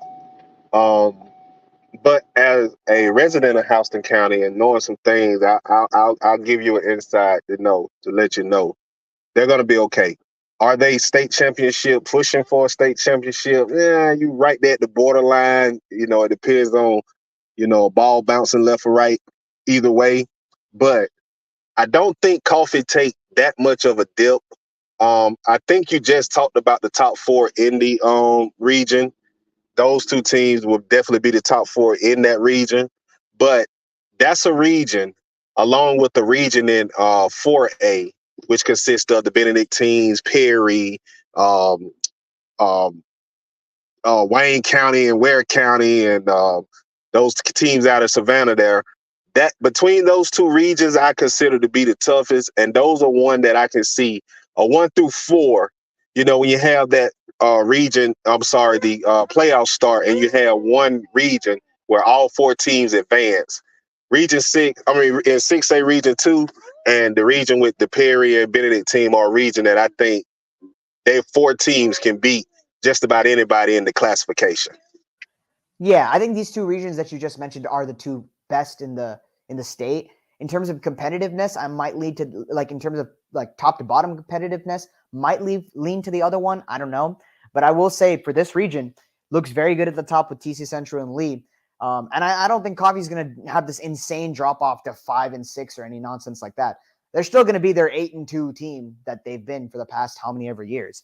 They're still going to be good, but I don't know if they win the big games that they did last year. The Creekside game really, the Creekside State Championship game with Coffee really showed us what it was all about. I think one thing I loved about that game was the offensive play calling. I loved Coffee's offensive play calling in that game. Fred Brown. Not only that, they had some great passing concepts too. It wasn't like the quarterback. The quarterback's not bad. He's a good quarterback, but the thing is, he's not at the level of like the 7-8 quarterbacks, right? We all know that. But the concepts they were drawing up for him had Creekside's usually staunch defense completely fooled. I loved it. But that only works when you have a valid threat at running back, Fred Brown, right? Because you can use Brown's need to stack the box on defense to stop him to open up the passing game. You're not going to have that anymore. You might have somebody who's good, yeah, obviously, but you're not going to have that level of production anymore at the running back spot. I'm willing to take that risk, and I'm willing to say you're not going to have a 2,500-yard rusher again. So when it comes to that region, sure, Coffee might do great outside of the region. I don't know who they play. I haven't looked right now. But I don't think they're beating Lee County, and I don't think they're beating Thomas County Central. That's 2 losses right off the bat. So, yeah, there you go. And I see people in the comments talking about, it's coaching and all that. If it was coaching, then how do they only have 1 state championship right now? They have, I'll read you the records. 15-0 this year under Mike Coe. Love Mike Coe. Great head coach. Before that, 10-3, 8-3, 10-3, 9-4, 9-4, 10-4. It's the same thing every single year, pretty much. What proof is there that this is going to be any different? That's my thing. If it happens, great. I'll eat my words. But just like Ware County had that fall off. Again, they didn't fall off massively. They just fell off to 2 to 3 losses. Same thing I think will happen to Coffee. They're not going to become terrible. They're just going to be back to being very good. Instead of being championship caliber, they'll be very good.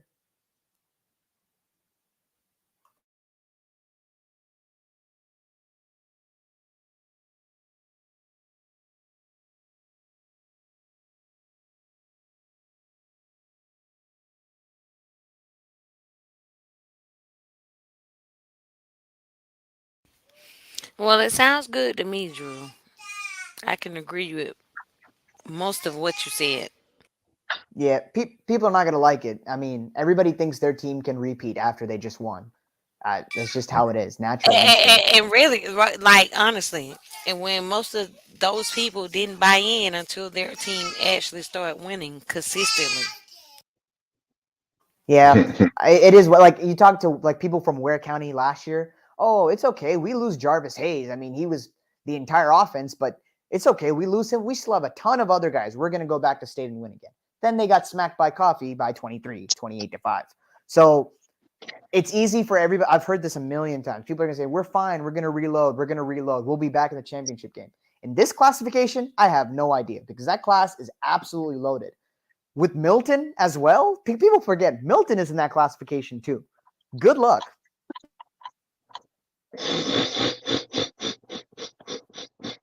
All right, let's drop down to 4A. It was already previously said during our during the discussion in 5A that some people feel 4A Region 1 is the toughest region in the state. Cool. It is. We got some good teams in there, but I want some input from Marcus on this one. I'm looking at Region 2. I hate regions. I can't stand it. And get some input from you on if you want to speak on Regions 3 and Regions 4 to highlight some teams up here in the ATL area for people to look out for on the lookout for this upcoming season. All right, so yeah, and I agree so much, man. But with the Henry County, Henry County, man, it's always have a couple teams that come out of there that just never, past the first round, beside, Stockbridge going to state, last year. But, Jones County, Jones County is going to be that team, to front runner up, within it. Don't get me wrong. Union Grove, Union Grove, Stockbridge. I think they're going to be a good teams, to come up if that makes sense. But it's just Jones County, honestly, man. Okay. And I'm with you on that one. I'm looking at Jones County and Stockbridge going 1 and 2. To be honest, that's just my opinion. Off the just looking at the cover of the region and what to expect. I'm just gonna call them 1 and 2 because Eagles Landing High School and Eagles Landing Christian. Well, Eagles Landing Christian itself ain't what they used to be, and I don't expect them to get back there anytime soon. Um, and then for the Unfortunately, rest of these schools, McDonough, they got hurt by by losing their coach and getting a new coach in. That hurt McDonough because I felt like they was building something over there. yeah.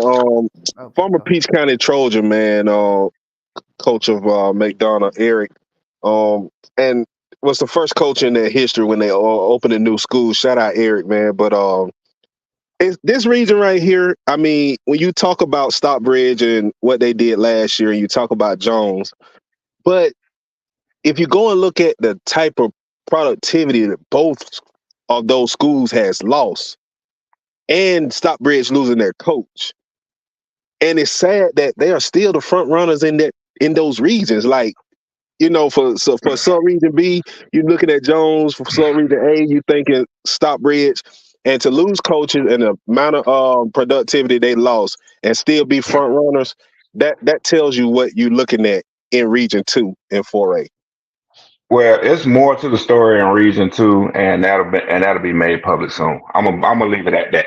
Yeah, but if you look at this region, besides Stockbridge in Jones County, is no team in this region don't have over 8 wins or even close to 7 wins. Yeah, exactly. Yeah, Elka, Eagles Landing Christian fell off. Stockbridge, sorry. This region as a whole is not one that, like last year, this region would have been really fun to watch, but this year, not so much. Yeah. Stockbridge, I'm going to say the same thing. 2,500-yard rusher, Duke Scott, gone. You just don't replace losses like those with the snap of a finger. It doesn't happen like that. The thing with Jones County really annoys me because the past few years, Jones County should have been a state championship caliber team. I'm not afraid to say it. And I'll tell you why. The one thing that's holding them back is not their reliance on using who was that speedy receiver? Zion Reagan. Yeah, it's not that. It's not overusing him. It's the fact about how they used him. They didn't use him the right way. They kept putting him in wide receiver screens when you can actually maximize his ability with all his sharp cuts. Why are you only using him on screen plays? There's a reason Jones County's quarterback up and transferred in the middle of the year to Warner Robins. It's because there wasn't that much creativity within the offense there, and like not great using the talent that was available. So Jones County really should have been a really good team, and that's why I had them higher ranked the past 2 years. But what I didn't account for is the fact that there was a lack of creativity offensively. So makes sense. Man. Yeah. Move on. I don't want to discuss Region 3 because Region 3 is just in my mind, just a pile of crap. But not really. I mean, Harris County. I'm thinking Harris County, Northside Columbus. I think it's pretty competitive. I think it's a sneaky good region. Good region. Central Carrollton, very good. They returned everybody. They got Jonas Walton, that running back. That's going to be a good team to watch. Harris County went 10-2 after the turnaround of a lifetime last year. Yes. And then on top of that, yeah, sure, maybe Mundy's Mill, Northside, Jonesboro, Griffin. Yeah, maybe you don't want to watch them. But also Stars Mill. They made it to the state semis last year too. Watching Central, Harris, and Stars Mill, I'm going to be honest, this is a sneaky good region. I might have my popcorn ready for this one. Yeah, Stars Mill, I'm afraid of again because of the coaching change. It's one thing if you're hiring from within, and maybe Stars Mill, like you said, semifinal team last year, they're rolling. But then when you get a new man at the top, do he come from within where he can continue that, or is he got to bring in and implement his system, which can knock you back a year or two? Okay, I'm gonna be honest with y'all. Yeah, the region play. Okay, hey, popcorn ready for region play. That's about it. Central Carrollton are gonna be the only team to make noise out that region. I disagree, bro. Harris County gonna be strong this year. I know that for a fact. And Nah. and again, I'm not sleeping on Northside Columbus. Okay. All right. Okay. We got time. We got time to debate this one. But Definitely. Marcus, I don't know about you, but I'm looking at Region 4, and all I see is Creekside. Maybe Maze. May Mark, and Mark, you Pace, better not disagree with that. Pace gonna make a little noise. Let's be real. Pace gonna do the same thing Pace has done every year. Be decent in non-region, lose to they don't love it anymore, but they'll lose a bunch of games in region, barely make the playoffs, and lose in the first round. So I'm not. I mean, yes, Creekside. Don't get me wrong. Is Creekside is gonna win with this? You know, and when they playing DeSoto as well. You know, For so what? I don't know. well, you know, Terrible Creekside. game. You know, Creekside wants that competition so they can dominate this region, like regions like this, if that makes sense. So Not a liquor bird, Marcus. I'm sorry. I mean, they went out there bothering folks in California. Now they're going out to Texas bothering people that they shouldn't be bothering. Mark, I'm with him on this one. I know I'm not saying Creekside is gonna beat DeSoto. Did I say that? No, I'm not saying No, they got no business going out there playing them. They can't even beat teams in their state. Thought about scheduling them. Yeah. Look, You're not even beating the top teams in the state of Georgia. Exactly. Why would you go out here trying to play teams like that? Don't make sense to me. You have to be smart with it. You got to see. Remember, I talked about earlier about scheduling and how Buford did it smart because they would pick certain types of competition that fit their level or around their level. Well, Creekside has no I don't know what Creekside's doing. First of all, scheduling Mater Dei and allowing Georgia to get beat 62-0 is terrible. That should have never happened. My other issue with scheduling DeSoto is when you're scheduling opponents, you as a coach, you have to know, or as a program, as a coach, you have to know your team. You have to know what your team is going to look like in this upcoming year. For example, Creekside has Dylan Vickerson, great kid, but I still don't think this offense is going to be at a very high level. Don't schedule a team that has a very good offense because now you're putting the pressure completely on your defense, just like you have in previous years. You got to know your team. Go schedule. Now that's why that East St. Louis game was a smarter decision because that East St. Louis is a team more defensively reliant. And when you have two teams with really good defense, like I said, it can get very unpredictable. But when you do this mismatch, just like Mater Dei did, like when you played Mater Dei an extremely good offense, they're going to clobber you. I think Creekside should have picked somebody who they can pick in out-of-state competition. That's great. Don't go after DeSoto. Go after a team like Baylor from Tennessee. Go after a team from Florida, like I wouldn't even go like Miami Northwestern. Yes, don't say Miami Central or IMG. Oh, I know. Or No Rockets for me. No Rockets for me. But you got to be smart. You got to be smart with your scheduling. Creekside, you can't just go out there and just start firing at every team you think is the best in the country. Be a good representative of the state. Come on. But listen, fellas, and this is not me disagreeing with y'all, but you got to realize Creekside has a new quarterback. They got Caden Benson at quarterback. Not saying that's a bad thing, but they have a new quarterback that's running a new system. And Caden Benson played at Parkview, and he didn't really get the potential of playing varsity. And you got to realize Mays is in this region. Mays almost beat Creekside in the last 2 years, and it been the same score for the last 2 years, 21-20. So, I mean, not to knock off who they're playing, don't forget about Mays. I agree. I actually kind of like Mays too. I think Mays is guaranteed a top 2 finish in this region. You lost Rod McCrary and Rod McCrary and Rick. You playing a lot of young guys on defense. Sean Williams, Phoenix Harper. Your defensive line left Caleb Holmes. Oh yeah, you're right. He's gone. So you can't really sleep on Mays, but I respect what Coach Dixon does. He challenged his team. As a head coach, I would love to challenge my team as well. I understand, I'm not a fan of the DeSoto game, but as a head coach, why not? Let's try to compete. You know what I mean? But Mark, I don't know about that, Coach. I'm not disagreeing with challenging your team. There's no issue with challenging your team. but there is an issue on how you choose to challenge. There are some losses that are mentally obliviating. Like losing to Modern Day, that game never should have happened. 62-0. This is the same type of game. You don't want to face. There's games like that give you some type of momentum, like playing, one of the teams I mentioned earlier, like Baylor go play Baylor from Tennessee or Archbishop Hoban or something from Ohio. Go pick a team like that. That's a team where you're gonna. First of all, Creekside would have a chance to win, like actually a shot to win. 1.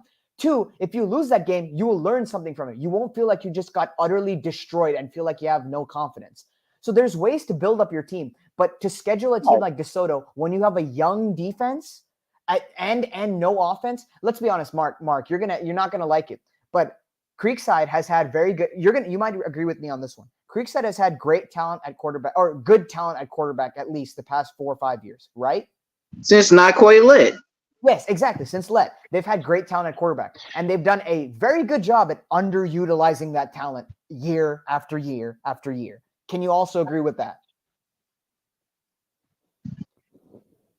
Now, I don't know if you will, because that's the hard truth. Their offense has done not much the past 4 or 5 years, despite having really good quarterback. So I like the idea of Caden Benson being the quarterback at Creekside. The issue is they have not proven they can actually make the most out of their quarterbacks. So that's why I'm still worried about this team offensively. Listen, but I understand, and I'm not saying you're wrong, Drew. I'm not saying you're wrong, but I'm not saying Creekside is going to be a bad team this year. You know what I mean? Because their team has been. I've played against that team. It's gonna be a defensive team. Coach Rance McCrary does a phenomenal job with the defense, but how can we sit here? How can we sit here and say, I think Creekside can potentially win the region, but I think Mays can win it as well. It's just Caden Vincent at quarterback. He haven't showed us anything at Parkview. So how can he pertain something better than Vincent Berry last year, which Vincent Berry did not do a good job in a state championship game? Yeah, so we both agree that Caden Benson's. Well, do you think that Caden Benson's a good quarterback? He has a stature that he can be a good quarterback, but I haven't seen it. See, so that's the thing. Yeah, no, I agree. So when it comes to development of quarterback, me personally, if I'm looking for development of quarterback, I'm not sending him to Creekside because I don't think they develop quarterbacks well. I'll be honest. They're a power running team. Exactly. So I don't understand the move. But who's going to be their running back? DeSoto. Creekside's a confusing team. I don't know what the heck they're doing. But this question: who's going to be the running back? You got no Travis Terrell, and you don't got Rob McCrary. No, the McCrary brothers are both gone now. Yeah, and Travis Terrell are gone. All 3 of your running backs are not there anymore. Yeah, so it's going to come down to Creekside and Mays for the region championship. The thing is, I'm interested to see if Mays kind of uses that motivation of losing by the same score 2 years in a row by 1 point to upset Creekside. So I think Mays is a very interesting pick to be region champions. I might if from when I do my research later on this semester, if Mays does return a decent amount of talent, I might pick them to be the region champions. I'll be honest. So real quick, Drew, let me just ask, and Marcus, you can also. I haven't heard you give any rankings, so I don't know if you have. But how's your too early rankings for 4A? So my 4A right now is number 1 Ware County, number 2 Marist, number 3 Benedictine, number 4 Cartersville, number 5 Creekside. Okay, so no Perry in there. No. So the thing with Perry again is, I'm looking them up right now just to get you the accurate info. But when you tend to graduate a lot of talent, that tends to be an issue. My first key I will point to is you lose Coulter quarterback Coulter Chin. Yep. Mm-hmm. And we saw how they're still a good team. We saw how they played without him. They lost to Spalding, right? Mm-hmm. Won by 17 against Baldwin, which is good. But this team, again, I wouldn't be so sure. But the other issue with that is you also have who I believe is a top 10 receiver who was a top 10 receiver in the state, Dakari Anderson. I was pretty high on him. Mm-hmm. And that's 1,300 yards of receptions that is gone as well. So the good part is they got the running back, Amar Gordon's brother, Ahmad Gordon. He's still there. Mm-hmm. 1,800 yards from last year. So that's what keeps Perry in it. In my opinion, offensively, what keeps them from tanking off the face of the earth is Gordon at running back. And also the fact that they've got some good defensive pieces returning, but losing Jarrell Pinkney is going to hurt. That's 10 and a half TFLs, 117 tackles. So this team is still going to be good. Don't get me wrong. They won't fall off the map like many other teams, but I think they sit just outside my top 5 right now. I think right now Creekside is a better team. I think we can. I think Cartersville is too. Marist has proven they were good, made it to the 6A quarters. Benedictine's great. They're the 4A. Two of the last 3 they've won championship. So I don't feel bad about putting Perry just outside the top 5 right now. Okay. I did that especially for my boy Coach Eddie, man. Eddie Gary down in Perry, who's listening to us on YouTube. Shout out Eddie Gary. He said you don't know anything about 4A, Drew. Yep. I mean, the past 3 years, people have been telling me I don't know anything about anything, and I still end up predicting 5 of the 7 state champions. So what do I know? I had to bow down to you, Eddie Gary. I had to bow down to this man because this man told me that Perry would beat Peach County, and I didn't believe it. And y'all beat us. So, hey, yo, what's up, bro? Let Marcus do his, and let's go ahead and wrap up 2, 3, 2, and 1. Because we coming over 2 hours. Okay, Marcus, you got a prediction for your top in 4A? Well, 4A it consists on a lot of them, but with the return of Ware County, I think they can make a tremendous uprun. Ware County, I think Perry with those 2 in the regions, it's with Benedict too as well, that always make it close to the state championship. I got to go with Ware County. I got to go with Benedictine as well, and don't sleep on them as well. I got to go with Central. Central was very close. RJ Harris. It's going to be a shocker. That's why I put them in my top. I got to go with Central as well. Creekside can make a huge run as well.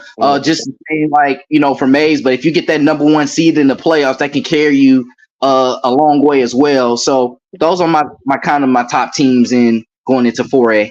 For sure. Bro, you want to move on through?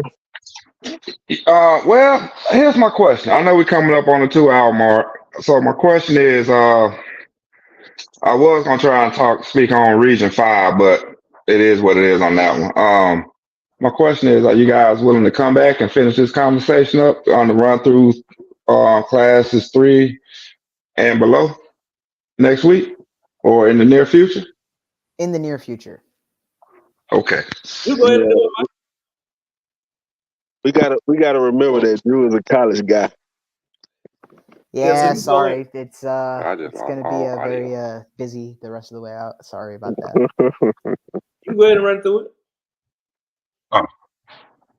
What's that? You go ahead and run through it, but then coming up to 2 hours. Okay, real quick. And just all right. Well, let's go on. Well, real quick, Mike, before you go on to 3, speaking on that Region 4, I think that was Region 4. Classification 4, Region 7. Go back down, bro. The Alatoona, the Cartersville, the Cass, the Cedartown, Hiram. I think that's going to be an interesting region also. Yeah, I like Cartersville out of that one. I think Hiram and Dalton are both losing talent, so they might fall off a little bit. Woodland and Southeast are not anything to worry about. Nothing. Cass, I'm not going to buy in on Cass until I actually see them do something in the regular season. So no. And Alatoona has fallen off after losing Gary Varner as head coach. So I'm going with Cartersville. Bro, I've been high on Cass the last 2 years, and they disappoint me every year. So I did not flinch 1 second when they started hyping up Cass on TV and all that. I did not flinch 1 second, and I'm glad I didn't. Let's move on to 3, bro.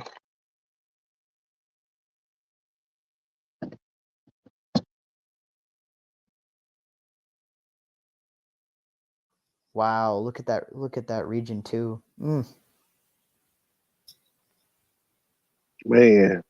Look at that. I love that region too. That's one of the most underrated regions in the state. Look at that. Trinity.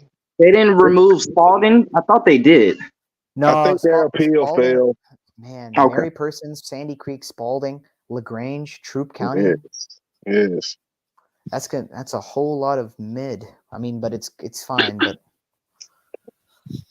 I think Sandy Creek's an interesting slot in here because if you look at it, all these other teams were 4A teams last year, pretty much all of them. And then you have Sandy Creek, which is the 3A team moving up. So how do they stack in with the rest of these? Mary Persons is Duke Watson. That running back is gone. He graduated. Mm-hmm. LaGrange is a good team, just about average. They haven't been able to make that jump yet. Spalding was good until, well, a lot of stuff happened. Yes. Then Troup County lost Teo Todd. That is one of those teams. Troup County is one of those teams where I think that when they don't have their key guys like Quay Birdsong and Teo Todd, they might fall off the map. So, like Upson Lee would definitely be down this year. Who? Upson Lee. Upson Lee was not bad. See, Upson Lee, the good part about Upson Lee almost lost to Ewing.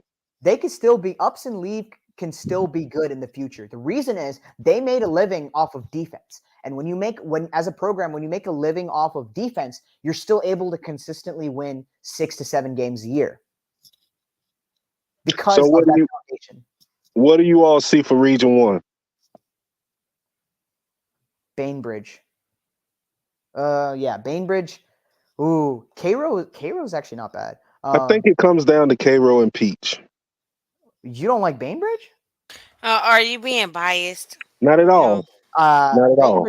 Bainbridge is a 4A team moving down to this 3A region. I love Bainbridge in this one. And I think I like them so much that they're 4th in my 3A rankings right now. My 3A rankings are Cedar Grove at 1. I might have to edit this one. I might edit this one for my next edition, but Cedar Grove 1, Calhoun 2, Jefferson 3, Bainbridge 4, Sandy Creek 5. So I like Bainbridge. Peach County, maybe Peach County has that 1-year delayed effect with Marquise Westbrook. Everybody thought they were going to be good last year, but what if it's just like a 1-year delay? So I think Peach County might be good. I'm not gonna fall for the bait this year around. If they're gonna end up good, they'll end up good. I'm not gonna rank them top 5 right now. Fool me once, shame on you. Exactly. Year three is Westbrook's year. Oh, I like that. Say what you want to say, but we're not gonna get on that. It comes down to Cairo. It comes down to Cairo and Pete. I've been telling y'all Westbrook need 2 years. Mm-hmm. Be aware of the I'll buy that. I'll buy that. I just pulled the trigger a little too early on him because I thought, because a lot of people don't realize is that Warner Robins, I look back at it, that Warner Robins transition didn't all just happen in one off season. It actually took years to happen. So it was my mistake to put that expectation on Peach County early. It's one of my cardinal sins. I don't like doing that, and I made that mistake. So safe to say that's not going to happen again. Won't be disappointed this year, Drew. I'll tell you that. I hope not. When I look at Region 4, like Aquinas and everybody else. Ugly. Aquinas and everybody else. Aquinas might not even be that good, so it's just that's not a good. That's a terrible region. Funny. Now it sounds like we're just trying to see who's the best at being bad. Yeah, pretty much. In that region. I don't see 6A being any different. I mean, Great Atlanta Christian. Honestly, Lumpkin County, they have been on a turnaround. People remember Lumpkin County as a team that always goes 0-10, which fair, I don't blame you. But they did get a new head coach in Heath Webb from Gainesville. They were 12-1 last year. So now, granted, they played 0 ranked teams. They played a grand total of 0 ranked teams. But when you look at this region, how many ranked teams do you see? So, you never know. Adairsville, Calhoun in Region 7. So Adairsville will finally be in a region that they can't run away with. Yep. I No more. think Calhoun will take it. Calhoun 1, Adairsville 2. And then you've got Jefferson, Oconee County in Region 8. I love having those two teams in the same region. Oof. My Lord. I'm interested to see how Jefferson reacts and plays this year. What happens? Is it Sam Brown leaving? Yeah, he's He gone. gone. But Yeah, Oh, I wouldn't be so eager to. A lot of people are ready to jump off the Jefferson train, but a lot of people don't realize that since 2008, Jefferson has had literally only one season with under 8 wins. Since 2008, only one season with under 8 wins. Now, last I checked, Sammy Brown was not playing for them in 2008. So makes this is a sense. good program. This is a good program built on good foundation. Do Monroe area come back this year? I don't think so. I think they'll be good, not good, but I think if they want to have any success, it's going to come from their defensive side of the ball. Okay. We're gonna move on, or we're gonna talk about it. Let's move on. Okay. Cool. Thank you. Now, interesting on this is that Columbus has finally gotten the region, and you throw in Sumter County. However, Columbus has no business playing in AA. I think it comes down to Carver, Columbus, and Pierce County in my book. I know a lot of people may agree with that, disagree with that. I agree. I I actually agree. don't have Carver Columbus ranked in the top 5 of my 2A rankings. My Lord, I got to hear this one, Drew. Ooh. Well, okay. Listen, hear me out. I got Pierce County at 1, Prince Avenue Christian at 2, Okay. Thompson at 3, Okay. Stevens County at 4, and Appling County at 5. Okay. Out of their top 5 rankings, 2 teams that I think may give Carver Columbus a problem, and that's Pierce and Prince Avenue. They beat Appling and anybody else. I don't know why you're sleeping on Stevens County here. This is again, this is one of the things I brought up earlier in the show, as I talked about the 2 issues. 1, how do you measure a team from the previous year to this year? And then 2, what about classification to classification? Because they changed. Stevens County was a 10-2 team in 3A last year.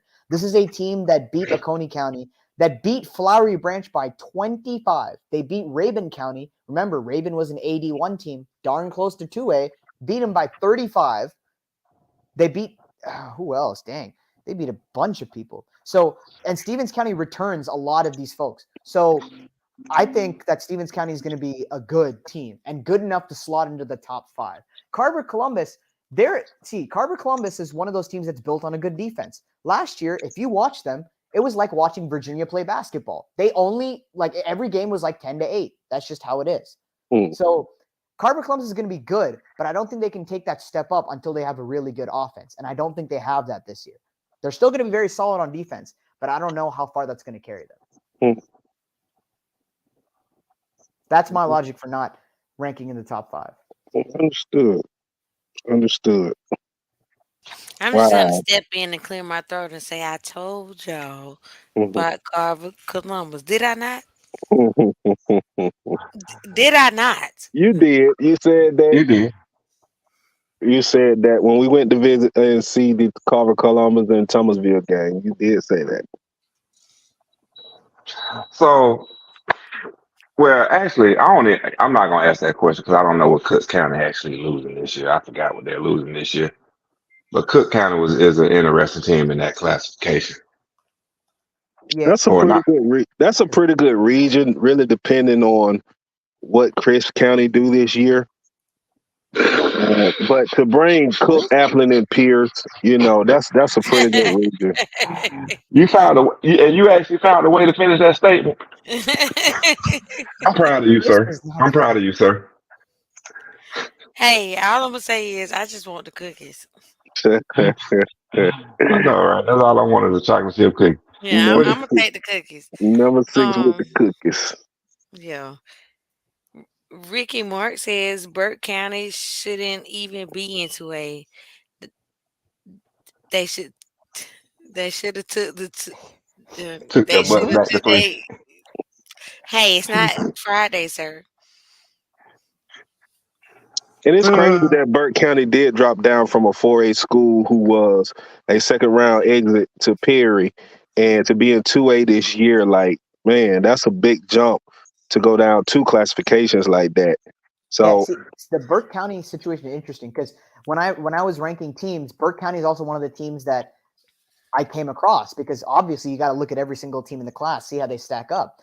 And so I don't just pick 5 teams, by the way. I don't just pick and say rank every single team, and then whoever makes the top 5 cutoff makes it in. That's just how it is.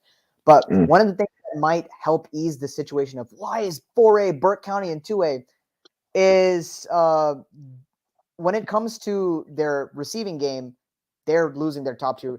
Well, their offense revolved around one. This is the disparity is crazy. Their leading receiver had 806 yards. Their second leading receiver had 100.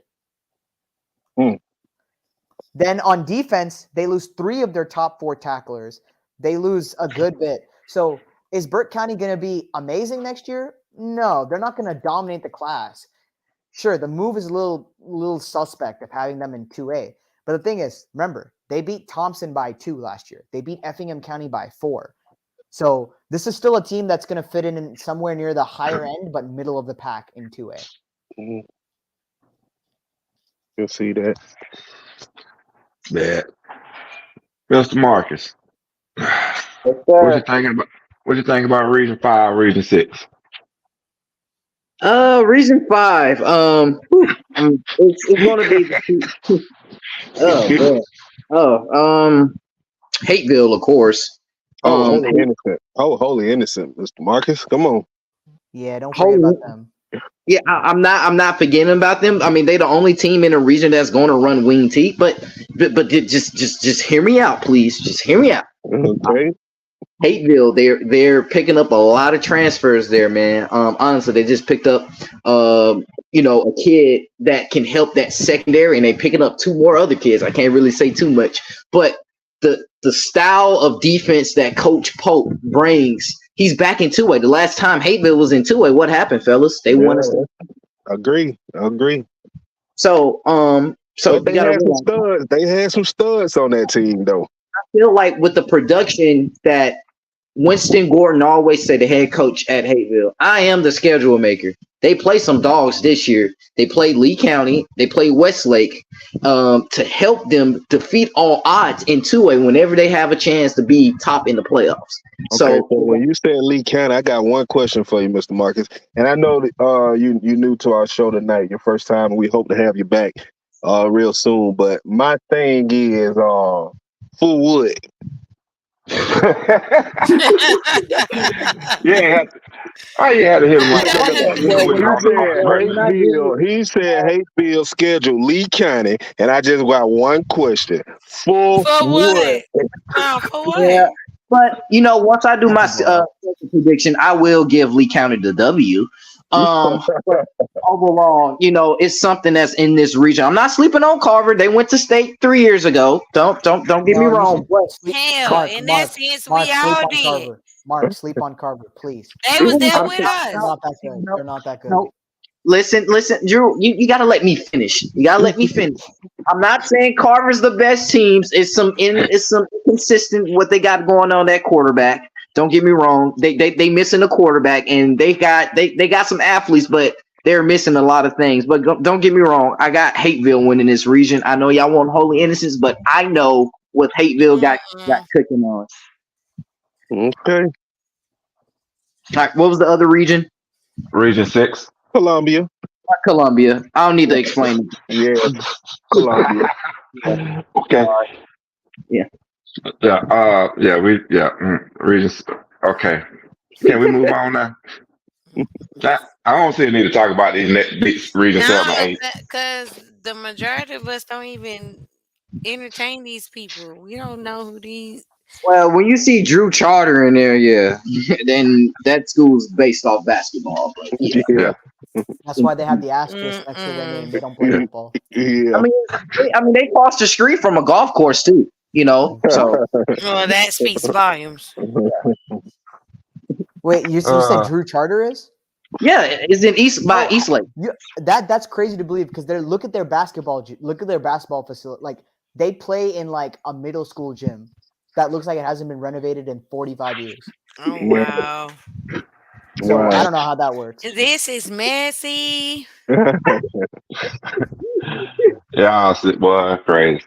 All right, I what we just got want to going say, hey, first of all, shout out to Drew and Marcus, because y'all are fitting right in tonight, and I like the commentary. Keep it coming, fellas. Yeah. Man, Well, we are young. I gotta head out in 5 minutes, so Okay, we have well, more. we thank you for your contribution. Okay, 1811. on? I like this Hmm. region. Interesting. What is this? Fitzgerald and Uh, Thomasville.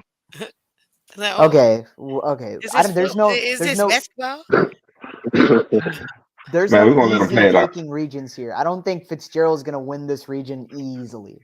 Thomasville's gonna put up a fight. Yeah, Fitzgerald, I'm not Thomasville. buying I that. mean, you're gonna get Bacon in there and maybe Worth County Th- or Jeff Davis, but this region kind of screams upset. What I yeah, mean by that is I can definitely see either Fitzgerald or Thomasville having one game in this region where they accidentally overlook and they get upset. Yeah, I Because agree with that. Fitzgerald now has not been that prone to stuff like that in the past. Thomasville usually has, but you might want to switch that script because remember last year, Fitzgerald almost lost to Sumter County, and they allowed Worth County to score 20, and they lost to Cook. So And you Fitzgerald's have still to going to be factor good, in. but You got to factor in the rival too. We're yeah, coming back. Mhm. So you got the Thomasville Fitzgerald rival again. that's going to be awesome. I love that game. I love that game. That's Yeah, a game child, I will that turn on. shit is messy. I love to put on that game. I will definitely do that. And but that I'm riding with Toombs County in single A D1. They look good. They look very good. On paper, they So look nice. Tombs, Savannah Christian Tombs gonna be interesting for the region. But if you go back to region two, sub region top A, I like Northeast and Blakely and B. Dublin, maybe Waco's kind of get together with Robert Edwards. So Dublin's a good pick there. yeah, Dodge County's gonna Dodge County might tank. yeah, Dodge County was they're actually scary. this year. Dodge County is a very interesting team because of their defense. I don't know if you guys kept track of it, but they almost beat Swainsboro and they almost beat a couple other teams because of their defense. Mhm. Very odd team to focus on, Dodge County, but their defense was very, very good, but not anymore. I think Daryl Johnson was a big part of that. Well, I don't even think we need to talk about Region 4. No, Lamar, move I on. don't, cause I really don't see any of them making it past the second round. Lamar past the might be the first only round. thing. Lamar, Oh, move on. You can't I, stand the rain. I was being nice by saying second round. My bad for trying to give them some credit. Man, Your pleasure. this region. Oh, okay. Region 5 got a lot of basketball schools. Okay. Region six, Bremen, Darlington, maybe Model in there somewhere, but other than that, I don't see Oh, nothing. Yeah, none this of those weekend. teams are making it past the Oh Lord. quarterfinals. Yes. Uh, shit, I don't see nobody in Region 7 making it past the first, second round. Yeah. Ain't nobody playing Thanksgiving weekend out of Region 7. Yeah, Moochie take the region, and that's probably where it's going to end for Yeah, anybody else. that region sucks. Yeah. And Region 8. No, Region 8 is a little interesting. Commerce, Albert, and Commerce, Rabin. They're all from the last they were all in the same region same last year, region, so and it Yeah. was it's just the same competitive. thing. And it was competitive. I don't think I don't know about Rabin. I think Albert might take down Rabin. Mm. Commerce is good though. Commerce seems to be getting back to relevance, which Back is to actually really Commerce good to gonna be see. okay. I like seeing that. Yeah. Yeah. Facts. Okay. And last one. Single AD2. Ooh, Lord have mercy. I'm trying to scroll and look at this first region. Huh. Region 1. Man, that's gonna be We early just gonna go county. ahead and get it early. Early county. Child, if this was for basketball, this would be so confusing. But yeah, we're gonna get this one. Yeah, we're gonna get this one to early county. Their Early County is. I don't think Early County is going to be amazing in terms in the scope of the classification next year, but in terms of this region, yes, definitely. Yeah. Now, All right. region 2 is interesting with Turner, And Love that Irwin, region. Clinch, Love it. Brooks, Charlton. don't sleep on Brooks. I don't like Charlton in this one. I like Clinch. I think Irwin and Brooks will make a comeback. Mhm. Obviously, Brooks. Mhm. And if I had to pick between the two, I picked Brooks. I picked Yep. Manchester first, Brooks second, Irwin third, Clinch fourth, Mhm. Green fifth. Well, Lanier and Turner's going to be decent. I mean, when you look Yeah. at the region play, you know, it's going to be tough because there's a lot of tough teams in that region. I give it to Brooks, but They'll be fighting for that last spot. yeah, Probably. yeah. Man, going to region 3, Metter, maybe Portal. Maybe Jenkins County. Yeah, Jenkins is they come back. ECI fell off, man. I've been hoping they would come back. You know, the Swainsboro area has been pretty good. You would think that Emmanuel County would kind of get some of those guys, but I think Swainsboro is locking it down now. So you never know with that one. Dooley County in the next region. That's about it. Telfair actually is not bad. Telfair, yeah. Telfair's not bad. Okay. And I hate Wilcox. Wilcox had a pretty strong team. They hadn't been able to show it. Again, that's one of those teams, like you say, Wilcox. Drew. They pissed me off. Yeah, you have the talent and you just don't utilize it the way you should. Exactly. Yeah. You could see it in their schedule. Like 2 years ago, I thought, is that the last year or 2 years ago? I thought they would be very good. Then they started the season off 0-4, but then still end up in the quarterfinals. Yeah. So that's like my worst nightmare because it's like I picked Wilcox County to do good and make it to the quarterfinals, but then they start off 0-4. That's what everybody remembers, but they don't remember the fact that they still end up in the quarterfinals. So some teams just take a different route to get there, I guess. But man, Region 5, Glass Cop. That sucks. Oh my god. Dude, I even want to know why. Johnson County. Maybe. I mean, you got to go Johnson County. What is Stillwell Arts? I'm just confirmed. What is Stillwell Arts like?